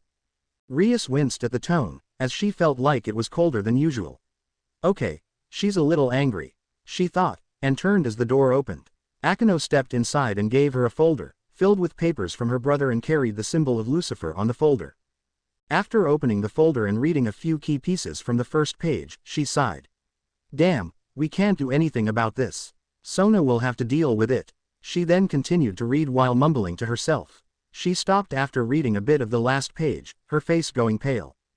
"Akeno," she turned to the half-fallen. "We need to get a hold of Sona. We may not have any control in Kuo after this." Akeno narrowed her eyes slightly in a questioning gaze, but nodded and crafted a spell circle to get a hold of Tsubaki. Rias turned back to Koneko as the younger teen made a noise that sounded like a whimper. The young girl seemed to sweat slightly, and her eyes were widened as she stared at another page. Rias frowned even more than she usually did when dealing with things that concerned her. She was still focused on her contract with Riser, but she did worry more about her peerage than that issue. "What is it, Koneko?" she asked the young girl. The white-haired Nekosho didn't answer, and after a few minutes of the young girl staring at the same page, Rias sighed. "I'll have to read that book. If it's causing her to be unresponsive, then I need to know." She nodded after that thought, planning to either swipe the book later, or make a copy. Sona's Manor, 1600. Tsubaki walked into Sona's office, after knocking on the door. "Kaichu, Momo has moved into the room at the beginning of the hall," she said, before turning to Sona's mother. "Good afternoon, Lady Sitri. Leviathan-sama." The three looked to her, while the two ladies nodded to Tsubaki. Sona thanked her bishop. "Arigato, Tsubaki. I trust that it wasn't a problem." Tsubaki nodded to her king. "Hi Kaichu, no problem with that. However, Akeno contacted me not too long ago. Rias needs to speak with you, and it is urgent." Sona nodded, before looking to her sister, who giggled. Her eyebrow twitched slightly, before she sighed. "What is it, Ne-sama?" Serafall rubbed the back of her head and smiled sheepishly before answering. I may have conned Sirzex into giving you complete control over Kuo." Her eyes looked up to the right of Sona, a habit she had whenever she was embarrassed about something she did. "In exchange, you will have to keep Riser Phoenix from entering the area while Ria-tan is here." She spoke those last words a bit lowly, as though it was an embarrassing issue. Sona stared at her sister for a moment or two, and then sighed again. "Please tell me you didn't mention my queen to him." Sona didn't ask, and Serafall's head dropped slightly.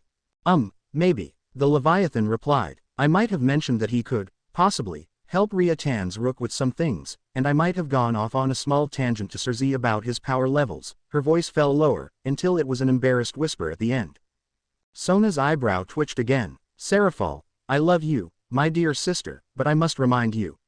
Do not bargain with anyone when it concerns me," Sona said in a cold tone.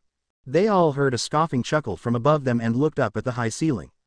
Naruto sat upside down, while only wearing his Anbu outfit. His Haori was off in his room for the moment, and he had a sword strapped to his back. Another rested on his left hip. It actually sounds like a good deal. Gaining complete control over the town, while only needing to help keep a certain individual away and helping another with a few things. I will have to ask about which of them was the rook though. His voice sounded out, as though he were bored. Yet it still made Sona blush, and Serafall pouted at the sound. Why must you sound so tempting? The Leviathan mumbled. Naruto smirked, and opened his eyes while looking at Serafall. I've been told that my voice is not but a weapon of seduction. Those words were said by a few of my subordinates, of the female gender even. Serafall grumbled, while Sona sighed. Kiba might have a rival in terms of fangirls now. The younger of the two said. Naruto shrugged after dropping down from the roof. I don't know who Kiba is, but I can only presume that he could have an army of girls at his beckoning. I don't plan on having the same, he said, and then turned to Tsubaki. Was any of the two I met the one that would need my aid? He asked her. Tsubaki nodded. Hi, the only rook that Rias has. The one you gave that book to, she said, before turning back to her king. Shall I schedule a meeting soon, Kaichu? Sona glared at her sister for a moment, before turning her gaze to Tsubaki. Hi, we will meet in her clubroom. Tomorrow afternoon. Tsubaki nodded, and then turned to leave. I will make sure of it, Kaichu, she said as the door closed behind her. Sona then turned her gaze to Naruto. This meeting may not go over well.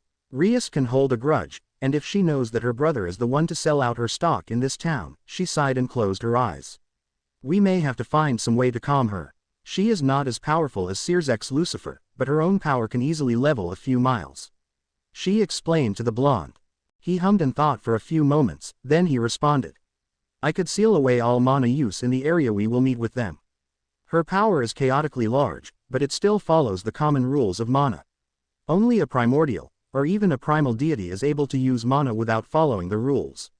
He then turned his gaze out of the window. They are the only beings that my usual sealing methods do not affect. His eyebrow twitched as his gaze took in the closest mountain near Kuo. Our company is picking up the pace, Sona. They'll be here by midnight. Sona nodded. After she stretched her own senses out, she turned to her mother and sister. This will be a good test for you, Naruto. I hope you won't mind us watching how you deal with them. It will allow me to see just what you are capable of. Amelia and Serafall looked towards each other. They nodded and turned back to Sona. Amelia spoke first. Hi, we would like to see if you are as skilled as you are powerful. It would be nice to know that you can protect Sona, who you are contracted to marry now. Serafall glared at Naruto, before speaking. Indeed. Just know, young man, I don't care how powerful you are. If you hurt Sotan, I will destroy you. The last part of the threat was said a bit faster than normal speech, but they all knew what she was saying. Naruto smiled slightly, while his gaze still looked out the window. I can respect that sentiment. Maybe I can find a few new precious ones here. He then turned to them, though he wiped the small smile from his face. You don't need to worry about that, he said, before turning back to the window. Abandoned Church of Kuo, 1930. On the last row of pews, within the abandoned and derelict church, sat a young girl. Her hair was long, and tied into a ponytail, and blacker than the night sky. Her eyes were just as black, and she seemed to stare out at the altar with a cold look of apathy. She sighed, before turned her eyes to the left, watching as another person sat down on the pew across the aisle. The new person was female, and had hair that was nearly as black as her own. The eyes of this new one were a reddish purple, and were gazing just as coldly at the altar. The young-looking girl sighed as she saw the outfit, a two-piece BDSM-style bikini, with high-reaching high-heeled boots. You called, Lady Ophis. I am here, came the voice of the newly sat young woman. Ophis hummed, yet remained silent for a little while, still staring at the ruined altar, knowing that her current visitor would wait for her to speak. I have a champion now, Rainier. Though he does not yet know it, he will be the one to help stop the true apocalypse. Her words came out slow, and seemed cold. The young woman, who was named Rainier, nodded. I take it that you would like me to watch over your champion. Is this correct, Ophis-sama? She asked, turning to the being that could easily destroy the earth. Ophis nodded and stood, turning to Rainier. Yes, I would like for you to keep an eye out on him. His name is Naruto Uzumaki, and he is a Kyubi no Kitsune. Though he has been resurrected as a devil by Sona Sitri. She then turned to leave, but continued speaking. Do not test him. He is capable of fighting both myself and the Great Red. Be sure to keep me informed of what is happening both here and in the Gregory. Rainier nodded, but sighed after Ophis fully left. She turned her gaze back to the altar, after watching her true leader leave. I suppose that plans are changing. Azazel and even Kokobile would like to have this information. Though they are likely to know soon. She sighed again after speaking, and then turned her eyes upwards into the rotting rafters of the church. She formed a magic circle and left after 30 minutes of staring into the darkened area of the ceiling. Sona's Manor, entryway, 2300. Naruto waited by the front door, with his eyes closed and arms crossed. He had sensed two other beings in town earlier, and one was slightly familiar. The other was far too weak to be of a concern in a fight, but he didn't know if the other one would try anything whilst they slept. Paranoid I may be, but still, paranoia has been the best friend of many strong shinobi. He sighed after that thought, and continued waiting. He changed his outfit earlier, deciding to wear something even darker and more modern than his typical Anbu gear. He now wore black cargo pants with boots that were just as dark, a belted waist cape that was just as black to cover his 9 tails. The cape held a dark crimson fox's head, resting right over the right leg. His left leg was only partially covered in the front, and had the kanji for honor just below the waist. His shirt was now a black muscle shirt with a long left sleeve covering his left arm, while the right was sleeveless. The neck line of the shirt was extended to his chin, and held a V-line that reached just above the middle of his chest. Both arms had black bracers on them, to protect his lower arms. His pants hid the black metal plates to protect his shins, and his shirt hid a specialized mesh material to protect his torso. On the belt holding his cape, he had a short sword that was double-edged resting from the right hip on the back side of the belt. He placed it there to grab in a reverse grapple style. On his left hip, sat a black pouch that was filled with shinobi gear. Kunai, shuriken, smoke bombs, and senbon. His back held a katana, the hilt resting just behind his right shoulder. The weapons were under a minor illusion, so as not to be seen by normal eyes. Not even a seraph would be able to see them, though it had to have seals placed to do so. His control may be light years better than what he had to act with on his final mission, but chakra-based illusions were still a bit of a pain for him. He also thought of carrying a few sealing scrolls to go in the chest belt that was a dark crimson X over his chest, but decided against it. He sighed as the time ticked slowly to midnight. They would leave about 5 minutes before, though Sona had wanted to leave a bit earlier than that. He had pushed for only 5 minutes, as he could lay traps faster than she would think possible for most. It was Amelia that had actually gotten Sona to listen, though he didn't really care about that too much. "You do know that this will be far too easy, right, Naruto-kun?" Kurama asked through the mental connection she held with him. Naruto sighed, and responded out loud. "Hi, but it is needed for them to see firsthand how good I am." Kurama hummed in agreement, but didn't want to wait patiently for this test to start. "True, but I still think it's a waste of time." Naruto chuckled, and nodded. "Hi, though you believe that taking out any who are weak is nothing but a waste." He then went silent, and turned his head to the left. Opening his eyes, he spied the newest member of Sona's peerage trying to subtly spy on him from the parlor room. When Momo noticed he had caught her, she eeped, before quickly hiding away behind the wall. This made his right eyebrow raise up, and silently chuckle again. "Doesn't that remind you of someone, Kura-chan?" he mentally asked the kitsune that was sealed in him. Her chuckle was heard, though she did not say anything. She also cut the connection, so that her voice wouldn't be heard by him for a little while. He wouldn't know that she was getting jealous of the fact that other females were paying attention to him for quite some time. He closed his eyes again, and would keep an ear out for when the other 3 would arrive. He cast his thoughts to what he knew of the mana arts, and decided that he would need to study more about them. Along with learning of this world's background, I'll be reading a lot in the next few months. He sighed as that thought went through his head. He didn't notice that Sona was watching him from the top of the stairs, or that she was seeing how calm his mana was. She was silent, and also chewing on her bottom lip in a type of thinking gesture. Her thoughts were not only on the small test he would be taking in a while, but were also on her oath about that rule she had made. Her blush was small, almost unnoticeable. It would have increased if she started thinking about everything she had seen from the other night, from when she was healing him. She was quite a bit more prudish than Rias, that was a fact that many in the Gremory group knew, but she wasn't exactly against nudity in a private setting. She shook her head to get rid of thoughts that would make her blush even more, so as not to be grilled about it by her mother. Though if Serafall asked, she would admit he was impressive in the nude.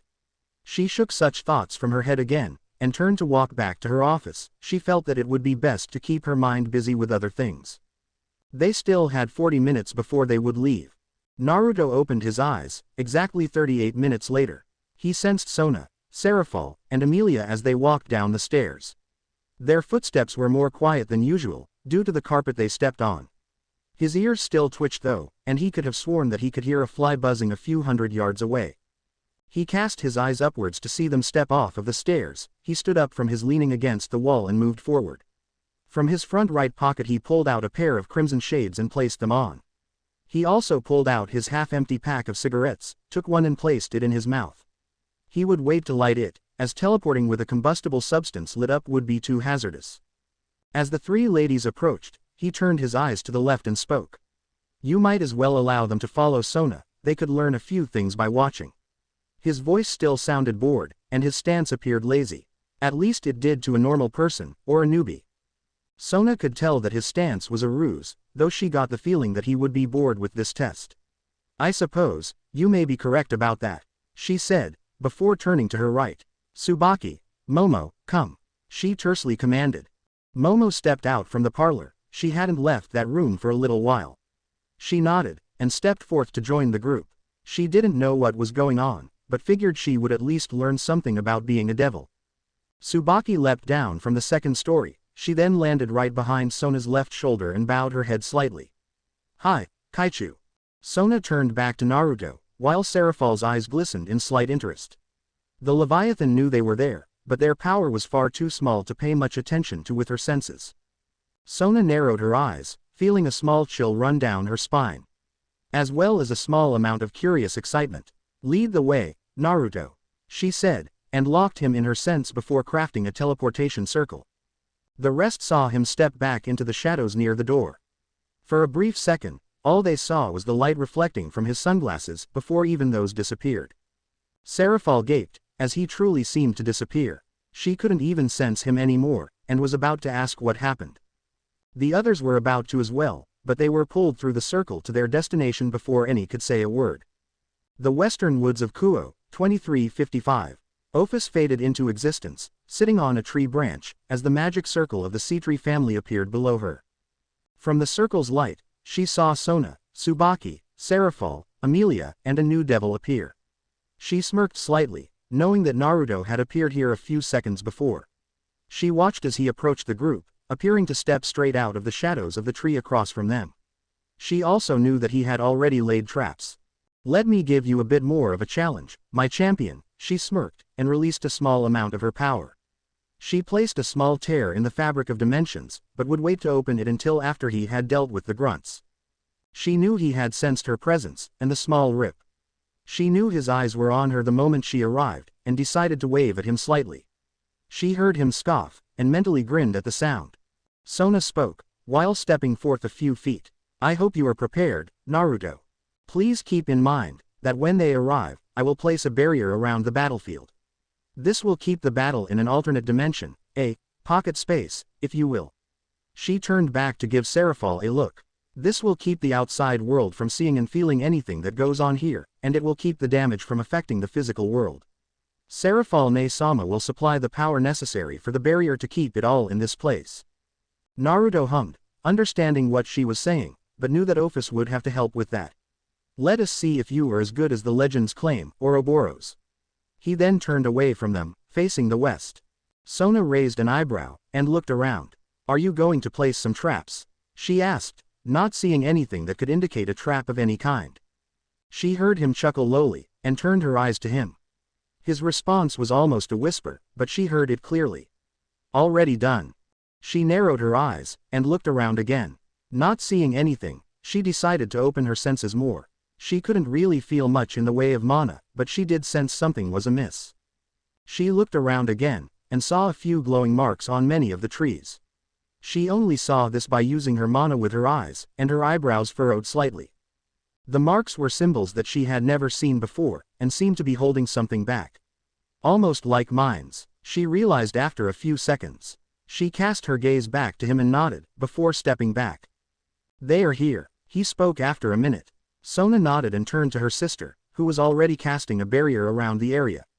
It was 1 square kilometer in circumference, and most of the group could sense 20 new creatures in the area.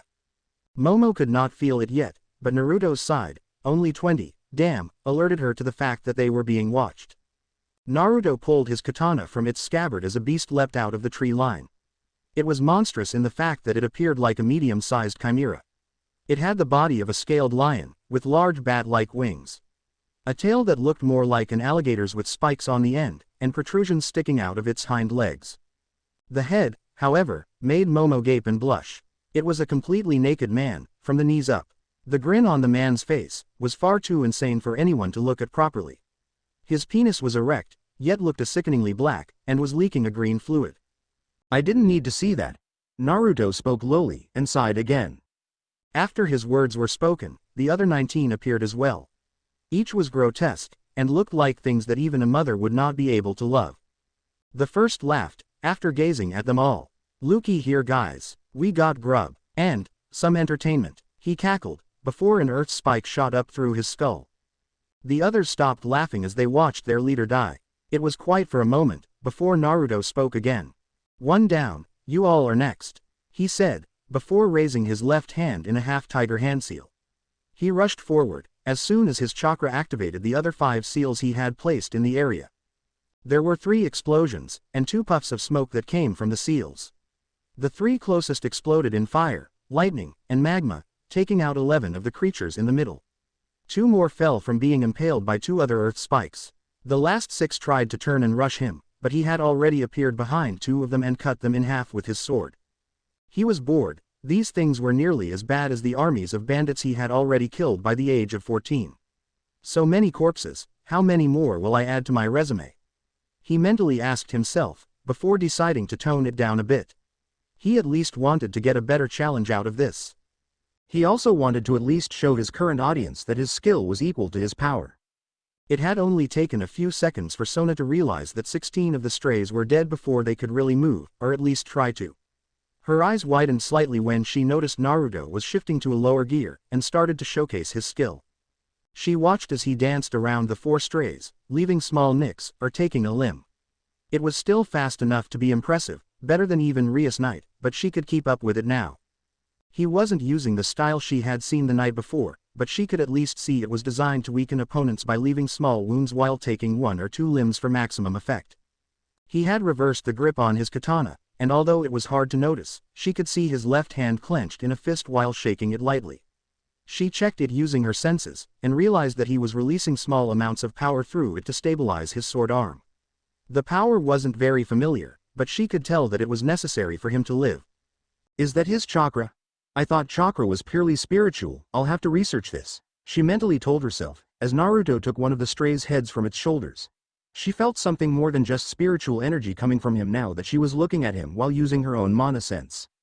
Only 3 left, and they're as slow as a standard freshly promoted chunin. Naruto sighed after that thought, while dodging a strike from his left by the one who looked like a part lizard with bat-like wings and a naked female. He took the same arm that attacked him from the beast, and threw it into the chest of the wolf and serpent-looking male. He then swirled around the female while decapitating her, and paused to stare at the last opponent. It was part horse, part cat, and part female human. No, part devil. Most of these things may have been human once. He then straightened his stance, and stared directly into the creature's eyes. You are all that is left. Will you fight your fate, or will you give in? He spoke, and all remaining in the clearing shivered at the coldness his voice portrayed. Ophis and Sona didn't shiver in fear though. Ophis didn't understand what her body was doing, but she felt a heat bubble up in her chest and abdomen. She would try to figure it out later, but for now, she wanted to see how her champion would destroy the beast. Sona knew exactly what was happening with her, and blushed even more fiercely than she normally did when he spoke. Damn it, that tone reminds me of Ne-sama's diamond dust spell. Please tell me he won't use it much, otherwise, I might try bringing him to my bed faster than is proper. Her thoughts made her blush even more, but she spotted him shift his stance again. He sheathed his blade, but pulled the scabbard to his left hand.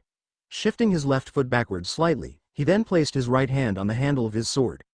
The blade was facing the sky and the scabbard, and he flicked it out only slightly. The beast roared in defiance, and lunged to try and hit him. It never made it the rest of the 20 feet between itself and his own position. He quickly sliced the blade through the air, before flourishing and then quickly sheathing the blade.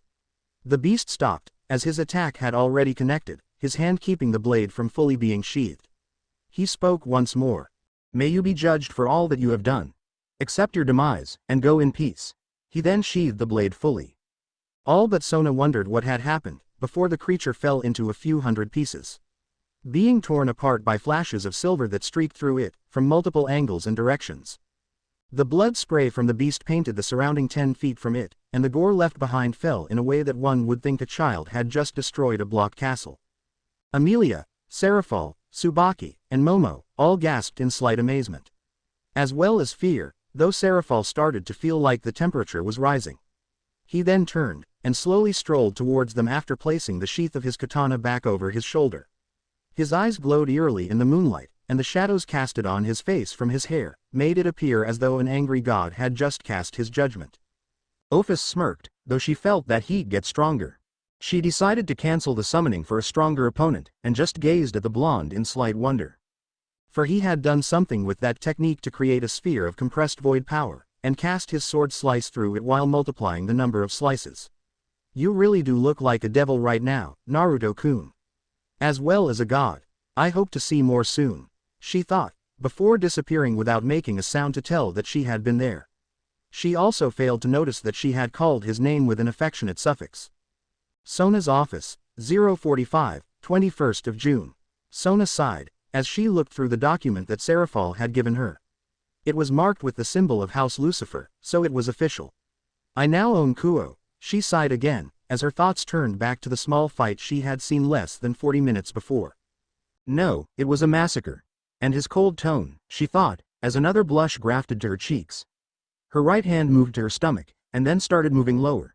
She stopped herself after realizing what she was doing. Damn it. Stop that, she mentally commanded herself, and tried to shift her mind to something else. Her thoughts were derailed by her mother's voice. You're getting worked up about something, dear. Mind telling me what it is? Amelia watched as her youngest daughter fidgeted slightly. She was still waiting for the young lady to tell her what was wrong. It would take a few moments, as she knew that both of her daughters had their own ways of explaining things. She sat before Sona's desk, in front of the girl so that she wouldn't startle her. Sona sighed after a minute, and then proceeded to explain how she felt. When I made that rule about the marriage contract, I didn't just put it as a written rule. She fidgeted a little more, and drew her eyes to the desk. I made a magical vow, she said, which drew a gasp from Amelia. What kind of vow? Amelia asked, after letting that sink into her mind. Sona blushed slightly, before replying. I vowed that even if the one who beat me in chess at least 3 times, without fluking or getting lucky, that even if he was weak, I would find him attractive. Amelia hummed in thought, and replied, and now, you know that the one who beat you is easily above Lord Lucifer in power. She poured herself a cup of tea from the kettle that Naruto had left there. Sona nodded, before continuing. And, that he is skilled enough in combat. But, what really got me tonight, was his tone. It was cold, and promised certain death to those strays. It lit a fire inside of me, much like Ne-sama's diamond dust spell. Amelia chuckled slightly. The both of you always had a strange appreciation for ice magic. Sona sighed, and looked down at her desk. You know why. We are too vested in our intelligence, to be concerned with social interactions, or feeling the warmth of such things. Even Ne-sama is like that, despite her personality quirks. Sona chuckled after saying that, and turned her eyes back up. Her eyes narrowed slightly, as she saw another being in the shadows by the door.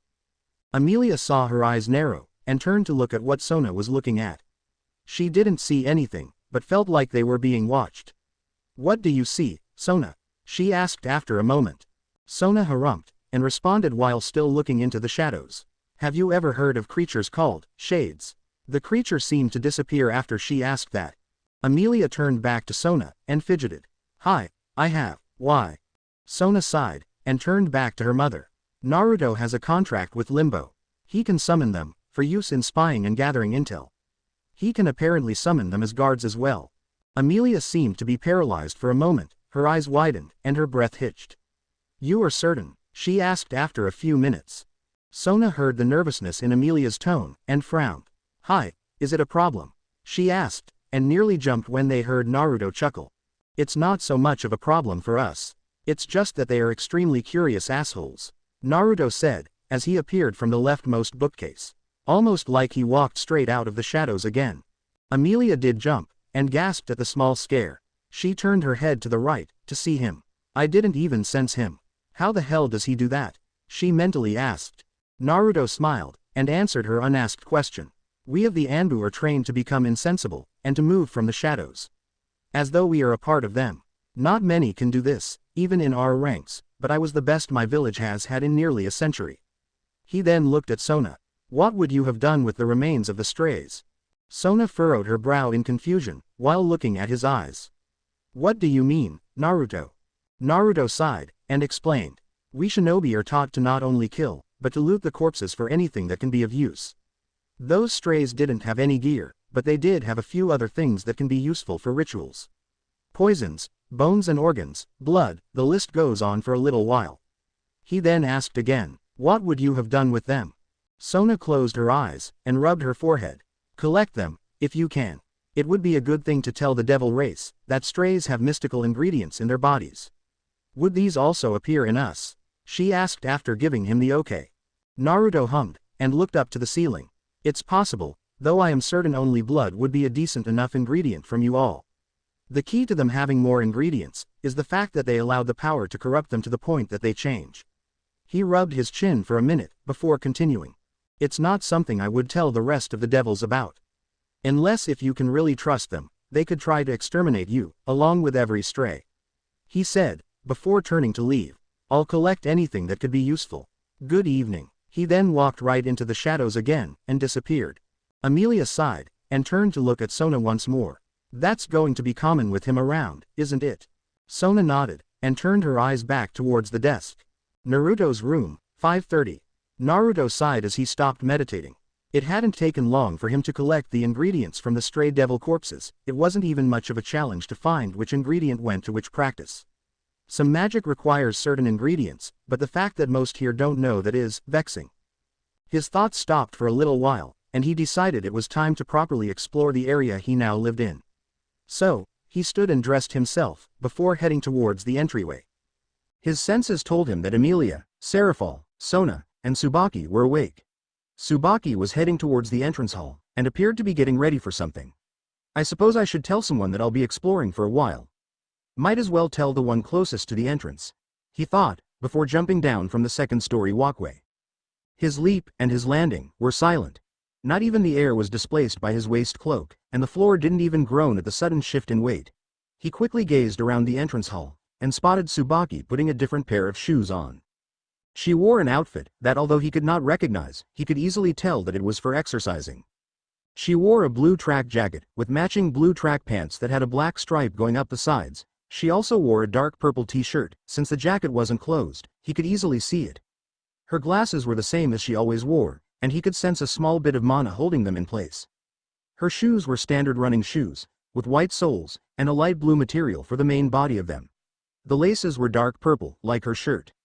She did not notice him until he spoke, his voice making her jump slightly and turn to him.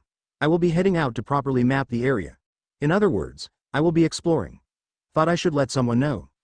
Tsubaki calmed after a few moments, and nodded. Very well, just please remember these words. The humans know nothing of the supernatural world. Devils and the like are only myths to them. Most don't even know that magic actually exists. She untensed after saying that, before continuing. You will need to hide your tails and ears. Otherwise, questions will be asked. Naruto nodded, and closed his eyes for a moment. It took a small amount of time, but his tails disappeared, followed by his ears. Tsubaki nodded, as he opened his eyes again. She could not see it under his sunglasses, but his eyes also fell under a type of illusion. They changed back to blue, or at least apparently. She turned to leave, and did not hear him speak. Arigato, for letting me know that. He then seemed to disappear by apparently phasing through the floor. Sona's office, 6 o'clock. You're telling me that the Ouroboros dragon goddess told you to take care of her new champion? That she appeared in your office at school, just shortly after he did? Do you know how crazy that sounds? Sotan! Screamed the voice of Serafall Leviathan. Both Sona and Emilia winced, while covering their ears to hopefully stop the ringing.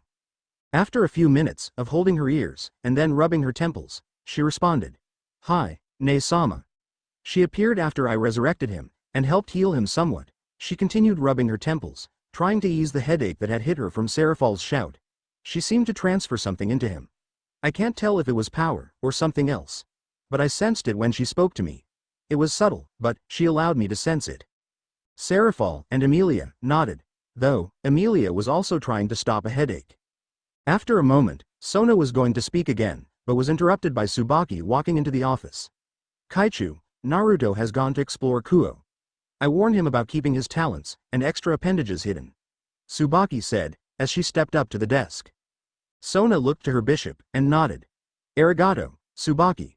Did you also tell him about the other types of magic users that could show up? She asked. At the girl's negative shake of the head, she sighed. We'll get to that later. For now, I'll have my familiar follow him, to make sure nothing untoward happens.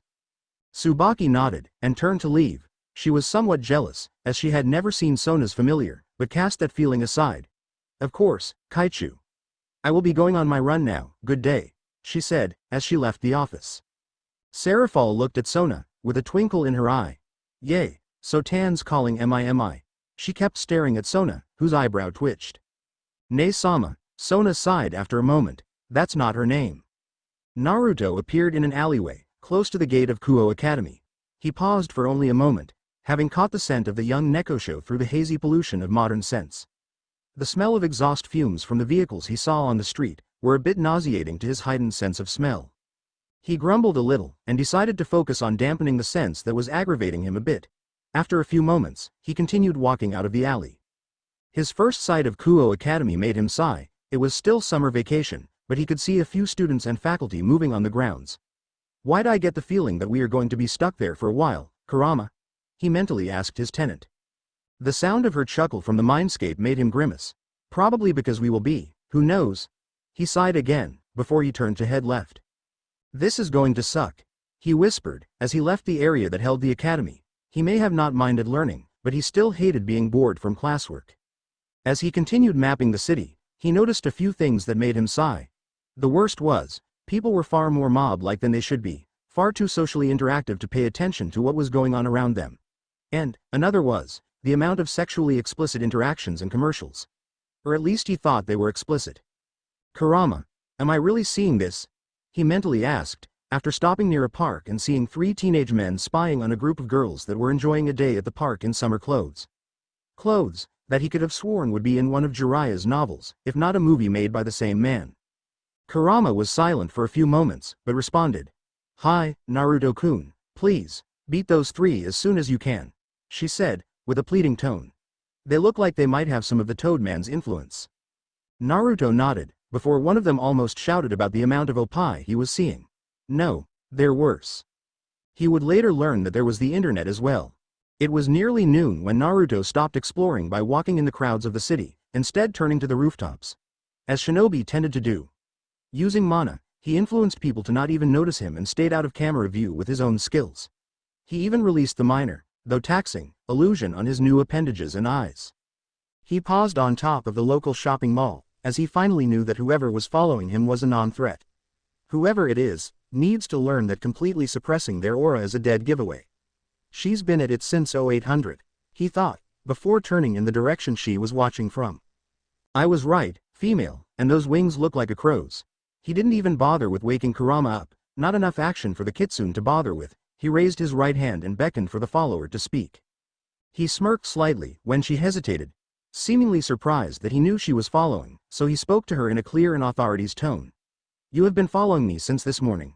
I do not know why, but we will speak now. She seemed to blush at his voice, as most women did, and approached after a few moments. The first thing you should know, miss, is that completely suppressing your aura is a dead giveaway to any censor. They can feel the rift caused by doing so, almost like it's a void of energy. I suggest that when you next do that, to try and only limit the power outage to match your surroundings. He suggested in a cold and chiding type of tone. However, even that won't stop the best from sensing you. She frowned as she landed, having been following him by flying. He finally took notice of what she looked like. Her hair was long, and nearly as black as Sona's. Her eyes seemed to glow slightly in a pink and red color, almost turning purple at certain angles. Her outfit was strange, but not something he would glance twice at. She wore black shorts, with small pieces of dark gray armor going down the sides of her legs, and also over her crotch and lower abdomen. Her top was more of a bra, but also had the armor pieces covering her upper chest and her back. Pauldrons were draped over her shoulders, though he noticed that they allowed freedom of movement. She also wore a choker, as black as her outfit. Her footwear was just as black, and carried shin greaves to protect the lower legs. She also had a pair of bracers. They were the same color as the rest of the armor. Almost like Anbu gear, odd. He mentally concluded. It only took one glance for him to classify her as an assassin-type fighter. He smirked again at that. She knew that he had scoped her out with just a glance. It was something that she hoped to learn how to do. Classifying a fighter with just one glance was something only the most trained, or battle-hardened warriors and assassins learned. I suppose you were wondering why I am following you. She responded after a few minutes, trying to gauge his reaction to her presence. She tried to sense him in that time, but couldn't feel anything different between him and the surrounding area. Her voice sounded cold, yet he could feel a bit of nervousness in it. Not really, he responded, sounding as though he were bored. His eyes stared directly into hers, picking up a few facts that she was unable to hide in her eyes. There are many reasons that you could be following me. I just don't really care, at the moment. His eyes narrowed slightly, though she couldn't see it. Ophis, so that's the Ouroboros name for now. Definitely not a threat. She seemed to be shocked, for a small moment, but regained her composure. He spoke again, leaving her to wonder what he would do, while disappearing by seeming to phase into the ground. Tell yourself, and your mistress, what you will. It doesn't matter to me, as we will meet again at some point in time. Her eyes widened, at the stunt and the fact that she still couldn't tell if he was gone or not. She looked around quickly. After a few minutes, she took flight, being unable to find him. Not knowing where he went, or how. I need to contact Ophis-sama, she thought, before her eyes widened again. Mistress. Does he know who I follow? She asked herself, before nearly blasting off to get back to the ruined church. Naruto watched as the fallen angel left, having finally been able to know what she was. After she was gone for a few minutes, he stepped out of the wall near the roof access door. Fallen angel, following Ophis, the Ouroboros, and a group called the Chaos Brigade. He continued to watch the direction that she had disappeared in, for a few moments. He then turned and walked away, in the opposite direction. This requires more research, he said, before leaping towards the next roof. After a few minutes of leaping from roof to roof, he paused. Turning his head to the right, he saw a sweets shop just below. He also saw the Neko he had met, from Rias Gremory's peerage. Isn't that the one who is afraid of the sage arts? Came the voice of Kurama, even though only he could hear it. Indeed, Kura-chan. The one that we are supposed to help out, in order for Sona to have this territory under her complete control. He responded mentally, and then grimaced as he remembered the other part of the deal. As well as the other part, I can't believe that they use arranged marriages like that. It is disgraceful. Kurama hummed in agreement. True, the elemental nations stopped doing that a few decades ago. Even the royalty said no more. She then sent him a mental nudge, to speak with the young Neko. She might be able to give us a proper tour. Though, she doesn't seem talkative. Naruto nodded and leapt to the ground, after hiding his kitsune features again. He landed silently, not even getting the attention of those who were walking by, and proceeded to cross the street towards the shop. He read the sign of the shop's name, before entering. There were a few differences in the languages of his world in Japan, though it was only the written aspect. Arigatos Sweets was written on the sign, or at least, that was what he could catch. The aroma of the shop was strange to him, as he hadn't spent much time in sweet shops before. His heightened sense of smell caught so many scents from the shop, that it nearly made his eyes water. The town's smells also did this, but it wasn't as bad due to the open air. Welcome, young man. What can I get for you? Came the voice of the young shop owner. Naruto guessed that he was in his mid-20s. The man's hair was a light black, while his eyes were a near gold color. His facial features were of a type of aristocrat, while his skin was pale. His voice was lighter than average, and he seemed to prefer speaking softly. Naruto approached the counter, taking a quick sweeping glance around at the products. Not sure yet, I stepped inside to speak with an acquaintance. He paused after saying that, finally close enough to catch the man's scent. Half human, but the other scent. From the corner of his eye, he saw Koneko turn when she heard his voice. The shop owner nodded, before returning to making sweets. Just holler if you want anything. Naruto nodded as he turned to walk towards Koneko. Arigato, he said, after a few steps. Koneko Taju sighed lightly, as she ate a slice of strawberry cheesecake in her favorite sweets shop. The shop owner had been in business for a few months, when she stumbled across it nearly a year before. She knew that the owner was a Dampier, much like Gasper. Though she could tell he was far more used to putting his life on the line than Gasper could. The young bishop of her king was still far too much of a reclusive frightened child. She still grumbled those words privately after spending some time working with said child. Her sigh, however, was for the book she had been absorbed in for the past day. If Nei-chan didn't really go mad with power, then what happened? She mentally questioned herself. She had already read half of the tome, and the information drew some concern. Though, the info wasn't as concerning as her current thoughts. The door opened, after Arikado had placed another slice in front of her and moved back to the counter. The shop didn't normally draw in a lot of customers at this time of day, but some would straggle in at even more odd hours. Her eyes narrowed as the new person spoke, and she turned to see the new queen of Lady Sona's peerage. She also caught the feeling that an alpha predator was inside. Though the energy was masked, she could still feel it. Her eyes widened slightly as he turned towards her, and approached at a relaxed gait. Fancy meeting you here, young one. His voice carried across the small distance between them, sounding almost like the promise of honey being delivered at no cost. She wouldn't tell anyone, but her sweet tooth would make her add honey to a glass of milk at times. His voice sounded even better, but her reference was the closest she could get to explaining just how nice it sounded. His words weren't loud, like most people his age were. In fact, only those who were serious in life could match the near silence that he spoke with, people like Sona. Or even Searsex, when the brother of her king wasn't being his normal cis-con self. She watched as he approached at such a leisurely pace, almost seeming to slow down as he got closer. But then again, time seemed to stall to her senses as he got closer to her. "I hope I am not intruding, but I saw you here whilst exploring the town and decided to stop in," he said, though it took a moment for her to process the words. His power may be matching the surroundings, but Nekosho could still feel the presence of sages. She nodded and returned her attention to her snack, though he could tell that she was nervous. "You are unsettled by my presence," he said after a few minutes, with a sigh. "You need not be so, even if you do not like to talk. I will not attack you." She gazed at him as he sat down across from her. She turned her gaze downwards, not sure why she felt strange from his presence, but she knew that it caused her heart to skip a few beats. "Would it help if I gave you my weapons for this meeting, young one?" She nearly winced at his question, but looked back at him. "No, you don't need to," she said after a few moments, noticing just how relaxed he was. She knew that he wouldn't even need claws to slit her throat, which still made her feel strange, yet it wasn't in a bad way, she decided later. "Very well, young one. Allow me to finally introduce myself. I am Naruto, of the clans Uzumaki and Namikaze." He bowed his head slightly, as was the formal greeting and introduction whilst sitting. She didn't know of those two clans, which took her a moment to see if she remembered those two names, but introduced herself as well. Koneko, of an unknown clan, formerly Chiron, of an unknown clan. I now consider my clan to be Taju. She didn't know why she had given the name that her sister once called her by, but she had a feeling it was proper. He nodded, and turned his gaze to look out the window. And abandoned. That doesn't normally happen, but I suppose that one of only two Nekosho wouldn't be able to learn of her history very easily. His words were spoken, as though he were talking to himself, but he did catch her slow nod. They sat there for a while, chatting only a little every few minutes. As the time wore on, Koneko felt more relaxed around him. After an hour, he stood once more. "Well, Miss Koneko, this meeting has been pleasant, but I must return to my exploration of this town," he said, turning to leave. Koneko looked up, and for a moment, she fought with herself. She then stood, as he reached the door to the shop. "I'll give you a tour," she said, quickly paying for her snacks, before then following him. "I thank you, that would be most helpful," he said, and held the door open for her.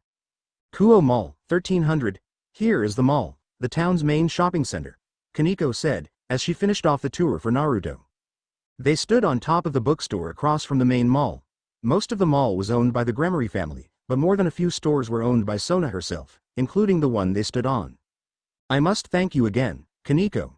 You have helped me gain a better understanding of the territory," Naruto said with gratitude, before he turned to her.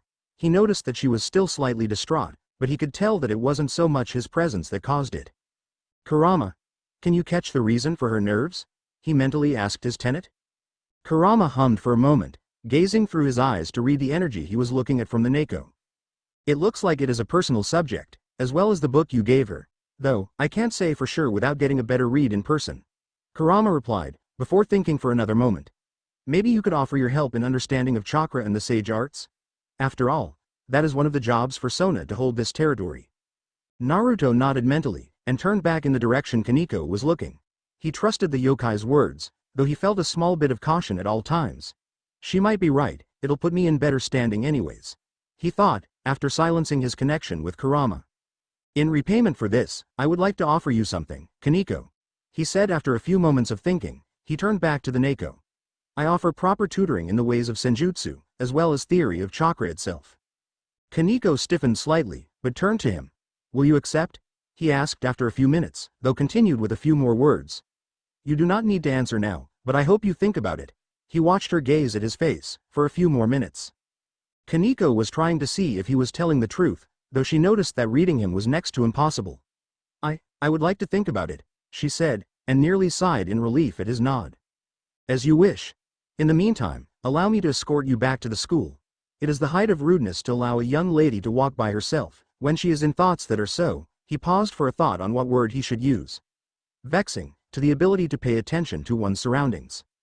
Koneko nodded. After a few more minutes, she turned to the school, and leapt from the bookstore's roof. He followed, only a few nanoseconds behind her. Their walk to the school wasn't long, but it was in silence that seemed to stretch out time for the young Neko. She still felt like there was a true predator next to her, yet something else was niggling her senses about him.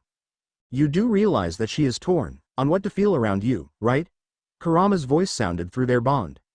He almost chuckled out loud, but responded through the connection. Of course, she feels like I am an alpha predator.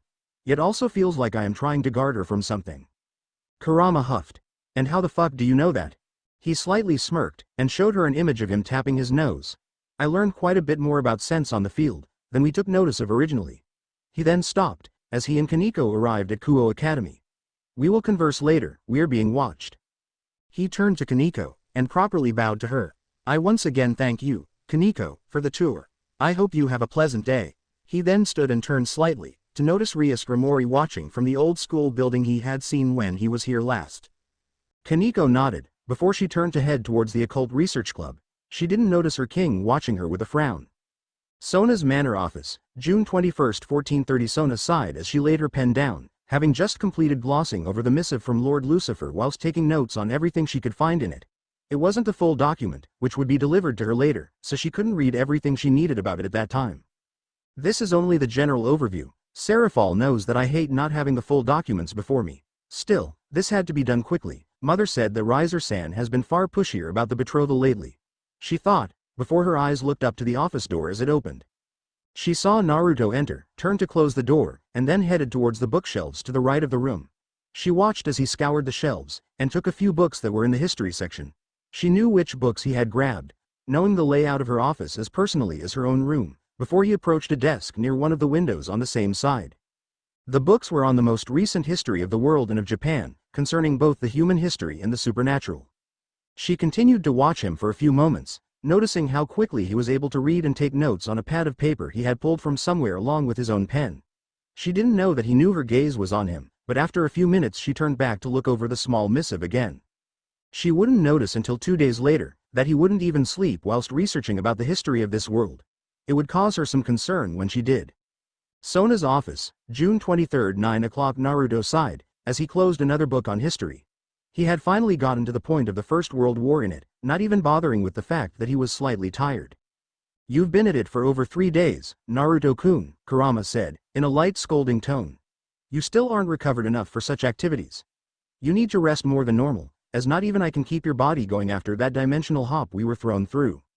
Naruto chuckled and stood, after nodding his head. He didn't make it far, as only a few steps later he felt his knees nearly give out. Alright, you are correct, Kura-chan. Might as well just crash in the chair, as I doubt my chakra will let me abuse it for energy right now. He heard no reply to his thoughts, as he was too tired to even use the connection properly for mental speech. Kurama was only able to hear the first sentence of his thought, but knew why it closed. She cursed him, but didn't even bother keeping her own end open for him to hear. It was only a few moments later, that Naruto fell into a sleep that wouldn't fully do as it was supposed to. 30 minutes later, the office door opened and both Sona and Tsubaki entered the office. Upon noticing Naruto, Tsubaki tensed slightly, before she asked her king a question that would make Sona think for a moment. He's still in here, does he sleep in rooms full of books? I did notice that he was here all night yesterday, I'll have to check if he left last night. Sona thought, before opened her connection to the barriers of the manor. After a few seconds she sighed, and turned to Tsubaki. He hasn't even slept since he awoke from his coma. Only those like Serafall could do that while being in a weakened state. But she could only go for a full 48 hours in such a state. She started to chew on her bottom lip for a moment, before speaking again. That will be all, Tsubaki. I can handle the paperwork for today, she said in a dismissal type of tone, before she walked to her desk. Tsubaki nearly froze, but nodded after a moment and turned to leave. She did cast one last glance at the sleeping blonde, before she opened the door and left.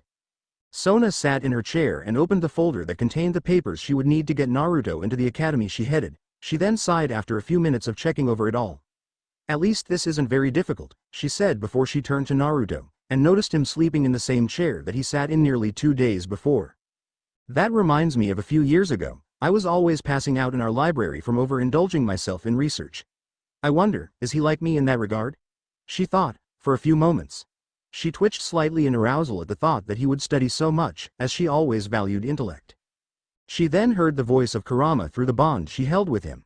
He normally does this for a few weeks straight, while being able to go just as long without the need for sleep that he requires right now. The kitsune responded to her mental question. I apologize for intruding your thoughts, but he needs far more rest than he normally does. The jump through dimensions was harder on his body than it should have been, Kurama said, before going quiet. Sona thought for a few minutes more, before her gaze turned back to the paperwork on her desk. Does he really spend so much time researching things? She mentally asked, though she didn't send the question telepathically. She had learned quite a bit about mana, even going through a few ancient tomes about mind-based magic, though there wasn't much knowledge about that. Maybe he knows more about it. I'll have to figure out just how much he knows, she finally thought, after a near half hour. She had been thinking about far more than that, while still filling out the few papers needed to enroll her new queen piece. She didn't pay enough attention to notice that Naruto had moved to be behind her right shoulder. She nearly jumped when he finally spoke. Is this my cover? His question was asked in a nearly cold type of deadpan tone. She turned towards him, and he noticed her eyes were widened at the small scare he unintentionally gave her. He sighed slightly, not even making much sound as he did so, before he decided to give her a small piece of advice. You will need to get used to that, Sona. I was raised in the shadows, trained to fight in war and assassinate. To spy, and to steal secrets, as well as artifacts and currency from the enemies of my home. To torture and interrogate information from those who held it, and to trade in knowledge and information that many wouldn't even place in their black books. His words were said in a tone that sounded like a veteran to her, someone who had seen the darkest reaches that sentient beings could delve into. The shadows are my realm, places to travel through, and lie in wait for the perfect moment to strike. To reap their souls, before they could even learn about my existence or presence. They are my realm to play in, as well as my most trusted ally. He then turned his gaze to directly stare into her eyes.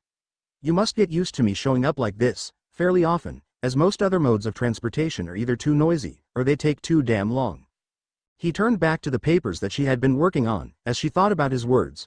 Great, he owes you another dance, Kura-chan. You were right, he mentally said to the Kyuubi, that normally gambled with Naruto in strange ways to get rid of her boredom. The clone heard his tenet cackle through their own bond, and instead focused more on the papers before Sona. Vice President, okay, he thought after a few moments of reading what she had applied him for. He stopped afterwards and moved to stand before her. I suppose that it will do. As long as I am near you at all times during this, it will make my new job easier, he said, before going silent. He stood before the desk for 20 minutes, as Sona finished the paperwork and then turned to him. She gazed at his goggled eyes for a few more minutes, before she spoke to him. You will be my right hand, in both the school we are to attend, and in my normal duties concerning the underworld. Tsubaki is my normal secretary in running the academy, though you will be taking her place after being taught how. You may find this a bit more. He raised his hand, stopping her. I know how to run an academy, Sona. I will just need to research more about the subjects that I am expected to attend during the usual school hours. He then sighed again, this time clearly enough for her to catch. And please, don't ever use the word normal. I find it to be a word that defies its own definition, he said, gaining a nod from her, as well as a small smile. She turned back to the papers in front of her, but stopped as she noticed Naruto was still in the chair at the desk he was reading at. She turned back to the one before her, and narrowed her eyes before switching between the two for a few moments. After a minute, she noticed the Naruto before her smirked. Mind telling me how? There are two of you. When I can only sense one? She asked in a slow tone. The Naruto before her chuckled slightly, and turned to the blonde who was still asleep at the desk. A special technique the boss mastered a long time ago. Where he is from, he was known as the Walking Army, the Legion of the Forest. For he is many, yet he is also one. The Cage Bunshin technique creates a clone made of chakra, and a small piece of his own soul. This makes us, the clones, capable of gathering intelligence for him and giving the memories back when we dispel. The clone sighed for a second. Though, that was only his public persona for our last mission. Sona turned back to the one who was asleep. So, he will know about this paperwork, and conversation when he wakes? She asked. At the clone's nod, she asked another question. A small piece of his soul, does that mean that he will gain it back when you are gone? The clone nodded again, and she chewed on her lip again slightly. The clone turned back to her, and gazed at her face for a moment. It is a type of conjuration, chakra and mana split, memory and mind split, and very minor soul-splitting technique. However, it also halves your power by every clone you create, normally. The clone then conjured a chair, and sat down. The boss, or the creator as some of us will call him, is capable of making us by the thousands. And he won't be winded at all. But, the hop between worlds did far more damage to him than you realize. Right now, he can only make 2, before succumbing to exhaustion, or at least be winded like an average person when running for a few miles. Sona's eyes widened slightly, and she stared back at the real Naruto. Thousands. When she heard the clone chuckle, she turned back to him. As I said, a legion. His response almost floored her, but she caught herself enough to return to the pages in front of her, and she put them in the folder once more. You said that you have memories. Does this mean I could ask a clone about his past? She asked, and looked back up at him. The clone seemed to think for a moment, and nodded. I see, that might be helpful. She whispered, knowing that the clone could hear her. Tsubaki had only been gone for a few hours, before she returned to the library of the manor. When she stepped in again, she noticed Naruto still asleep in the chair he had procured. She then turned her gaze to Sona's desk, and stopped. What the hell, she screamed in her own mind. She saw Sona conversing with another Naruto, and her king was in thought for a moment before speaking to the awake blonde. Tsubaki turned her head to look at the blonde who was asleep, before turning back to the main desk. She paused for a second, and then cast her own sense of mana throughout the room. Tsubaki only felt that there was one Naruto in the entire mansion, yet she could clearly see 2. She then heard a chuckle from Sona's desk. You won't be able to sense us, as we are connected to the Creator by the small piece of soul that He created us with. We are true clones, and the only way you can tell that we are here, is when the boss is far away from us. Naruto's voice said to her from Sona's desk. Sona smirked at her, before bidding her to step forth. What can you tell me, Tsubaki? Tsubaki stepped up to the desk, and laid an envelope on the desk. The Phoenix clan has sent us this missive. They are claiming that they will follow Lord Lucifer's decree, but that Riser may dismiss it. She then sighed, and opened the folder to the last page. Lady Phoenix also sent a letter. She claims that Ravel has left Riser's peerage, and is thinking of coming her for sanctuary. Sona raised an eyebrow, and cast her gaze to the clone of her new queen. So, Riser's sister has finally seen the depths of his depravity. She turned back to her bishop. Does Lady Phoenix say anything else? Tsubaki nodded. She says that if Riser breaks this decree, he will be disowned. Lord Phoenix agreed, after Lord Lucifer met with him. She then sighed, before continuing. His health has taken a drastic turn, and Ruvel has been found. Sona frowned, before reaching for the folder. She read the letter, and then turned the pages to read the entire missive. It's not just that they found him, she said, after a few minutes of flipping through the pages, but they found his corpse. She sighed, and looked to Naruto's clone. Light magic residue is all that remains in the wound. Headless, and without any mana to cast a burning resurrection. His wife and child also suffered, though young Elizabeth was also raped. The clone hummed for a moment, before turning to the sleeping Naruto. The clone scoffed, and disappeared in a small explosion of smoke. Just enough to see an outline of where the body once was, before that too disappeared. A groan was heard from the now awake queen. Are you telling me that you want to offer sanctuary to the sister of the dipshit we must keep away from the town? He asked, before standing and turning to them after a yawn. Sona nodded, and levitated the folder to him. Ravel is the best of the 2 remaining children of Clan Phoenix. It is more than likely that she will soon be the heir of the Earl Seed of Phoenix. She then opened a drawer, and pulled out a bottle of whiskey. Pulling 3 glasses to her, she filled them with a small amount, and then grabbed a bottle of something else that Naruto hadn't seen before, and poured it into the glasses as well. She then stirred them using mana, and levitated 2 of the glasses to her peerage members. Tsubaki took a sip, and sighed. This brightens my day a little, she said, and sat in the second chair before Sona's desk. Naruto took a taste from his own glass, hummed in appreciation, and then stepped to the chair that his clone disappeared from.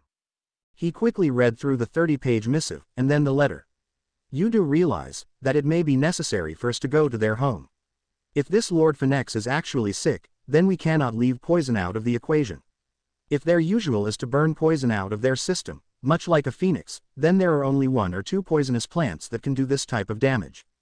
Sona raised her eyebrow again, before casting her eyes upwards to the ceiling.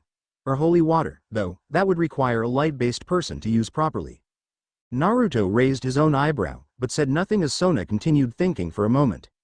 We will go to the ancestral Phoenix Manor, and see what we can find there. If Riser tries to break the decree, we may have to fight our way out of there. Sona said, after turning her gaze back to them. Finish your drinks, and then alert Momo, Tsubaki. We leave in 30 minutes. Tsubaki nodded, and then emptied her glass by consuming it quickly. She then stood and left the library, to find the other newest member of Sona's peerage. Naruto watched the glass that Tsubaki left behind and sighed, before throwing his own drink down his throat in the same way. "I'll be ready in a moment," he said, before seeming to disappear from before Sona's desk. Sona watched as he vanished, and turned to look at the glass and folder he left on her desk. She then sighed, and looked at her own glass of vodka and whiskey. "This will burn," she said, before draining her own glass as quickly as the other two did before leaving. She then stood, with a minor grimace, and made her way to the door. Sona's manor entrance hall, 12:45. Naruto stood in the entrance hall, waiting for the others to arrive. His outfit was the same that he had worn for the last 2 days, but his weapon had changed. He now wore a 6-foot-long greatsword on his back, single-edged, and nearly half a foot from spine to edge. It was a bright blue color, with the edge being darker and seemed to make one feel as though ice were about to encase those it would cut. "It's been a while since you last used this sword, Naruto-kun," Kurama said through the mind link they shared. "As I recall, it was when a certain bird gave you problems." She finished speaking, and Naruto smirked at her words. He chuckled as he recalled the summon he faced when Jiraiya was on one of his intelligence-gathering episodes. "Hi, a damn phoenix too." He heard her chuckle as well, before she went silent. He knew she was replaying that battle in her mind, and recalled how many times he had cut it down before using the sword he had resting on his right shoulder. The collateral damage from that fight was massive, but nowhere near the amount of his fight with Kagaya or even Madara. He straightened his back more, as he heard the others arrive. He noticed Sona pause for a moment, and blush as she looked at his sword. She can sense its ability.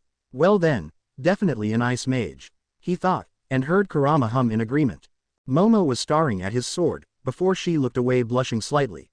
She stayed silent, and fidgeted a little while his tails were glanced at every few seconds. He heard his tenant chuckle at that, before he looked at Tsubaki with a glance. She wore her usual summer outfit, a business-like suit that was gray, with a lighter gray skirt that had black stripes. A light pink button-up shirt with a black tie, her usual glasses, white socks and gray shoes. But what really caught his eye was the long naginata she carried. Its long shaft was a bright red, with gold inlays that painted a near waterfall-like image running from the blade to the pommel of the shaft. The blade was a bit larger than the usual naginata he had seen, and had bright silver kanji along it. A quick reading of them gave him the meaning of them on the weapon. Unbreakable, never dull, and mana distribution, all arrayed like a seal around the kanji for fire. No, that won't work. Unless if his slaves are weak to the fire element. He looked directly into Tsubaki's eyes and spoke. "I commend your choice of weapon, but the element in its use will not help you." The other three raised an eyebrow, or at least all but Momo. She only looked confused, and then noticed Tsubaki carrying the naginata. Her eyes widened slightly, before turning back to Naruto. "What do you mean, Naruto?" Sona asked, before turning her gaze to the naginata that rested in Tsubaki's hand. She looked closely at the weapon, and could not see anything wrong with it. Tsubaki also looked at him, before he explained. "The blade has silver kanji, that paint an elemental seal into the weapon. It is fire-based, so if she pushes mana through it, the blade will light on fire. The silver gives it a small advantage of use against undead, while turning the flames to be a bit more divine against them. Though it will only work on the undead, and against those who are cursed with lycanthrope." He sighed, before turning to Sona. "Its divine aspect won't work against us, unless it was cooled with holy water. And it is old, not carrying much power on its own, and not young enough to have a connection to the church you have told me about. It will not break, or get dull, but the elemental aspect of it will not work against the Phoenix clan." Tsubaki grimaced, and turned to look away from him for a moment, while Sona nodded with a thoughtful mien in her eyes. "I can offer you one that may work against them, should a fight break out. Though, it won't last forever," he said, gaining the attention of Tsubaki once more. Sona raised an eyebrow again, and looked at Tsubaki before turning back to him. "If we are forced to fight, then by all means do so. Though I must ask about that blade you have now. Why does it feel like a blizzard is about to happen, just from looking at it?" Naruto smirked, before taking the blade from his shoulder and placing it before him. The edge facing to his left, and appearing to darken to a near midnight blue. This sword is an ancient relic, made from adamantium, and cooled in the coldest springs of the land of snow. Made for a ronin, who had saved the country long ago from a great beast that nearly destroyed the land with fire. He sighed slightly, and cast his eyes upon the edge. His glasses were missing right then, and the three ladies noticed his eyes brighten slightly at the explanation. Enchanted with the ancient powers of ice spirits, it will freeze all that it slices. Even the flames of Uchiha Madara would not be able to stop it, and he was the best fire user in the elemental nations. His majestic flame destroyer was capable of igniting a quarter of the world, turning part of the planet into the deepest and hottest pits of Makai. His eyes then turned up to them, and they noticed a glimmer of mania in them. He was a tough bitch, due to his power, skill, and brilliance on the battlefield. Momo gulped, and asked the question all three of them had on their minds. Did you fight him? He smiled, and his eyes seemed to cast a brighter glance of insanity. Even if it was only temporary. Hi, killing him was a pain. But the fight made me feel alive, in a way that only the end of a planet can make you feel. When he fully resurrected, and absorbed, the Shinju, he easily reached God class. Kagaya was more powerful than him, but she wasn't a real fighter. Momo gulped again and looked to Sona, who sighed. Enough, we leave now. The king then cast her circle, to transport them to the underworld. The underworld, Phoenix Manor Gate, 1300. They arrived at the gates to Phoenix Manor, though many would claim that it is a castle. The four approached the gate, noticing that many devils were there. Naruto had already placed the sword on his shoulder again, and glanced around the courtyard. His eyes narrowed, and his ears twitched at the sounds of music and conversation reaching across it. Of course, a party is going on, Tsubaki said, with sarcasm clearly being broadcast through her voice. Naruto sighed after her words. Thanks for watch here.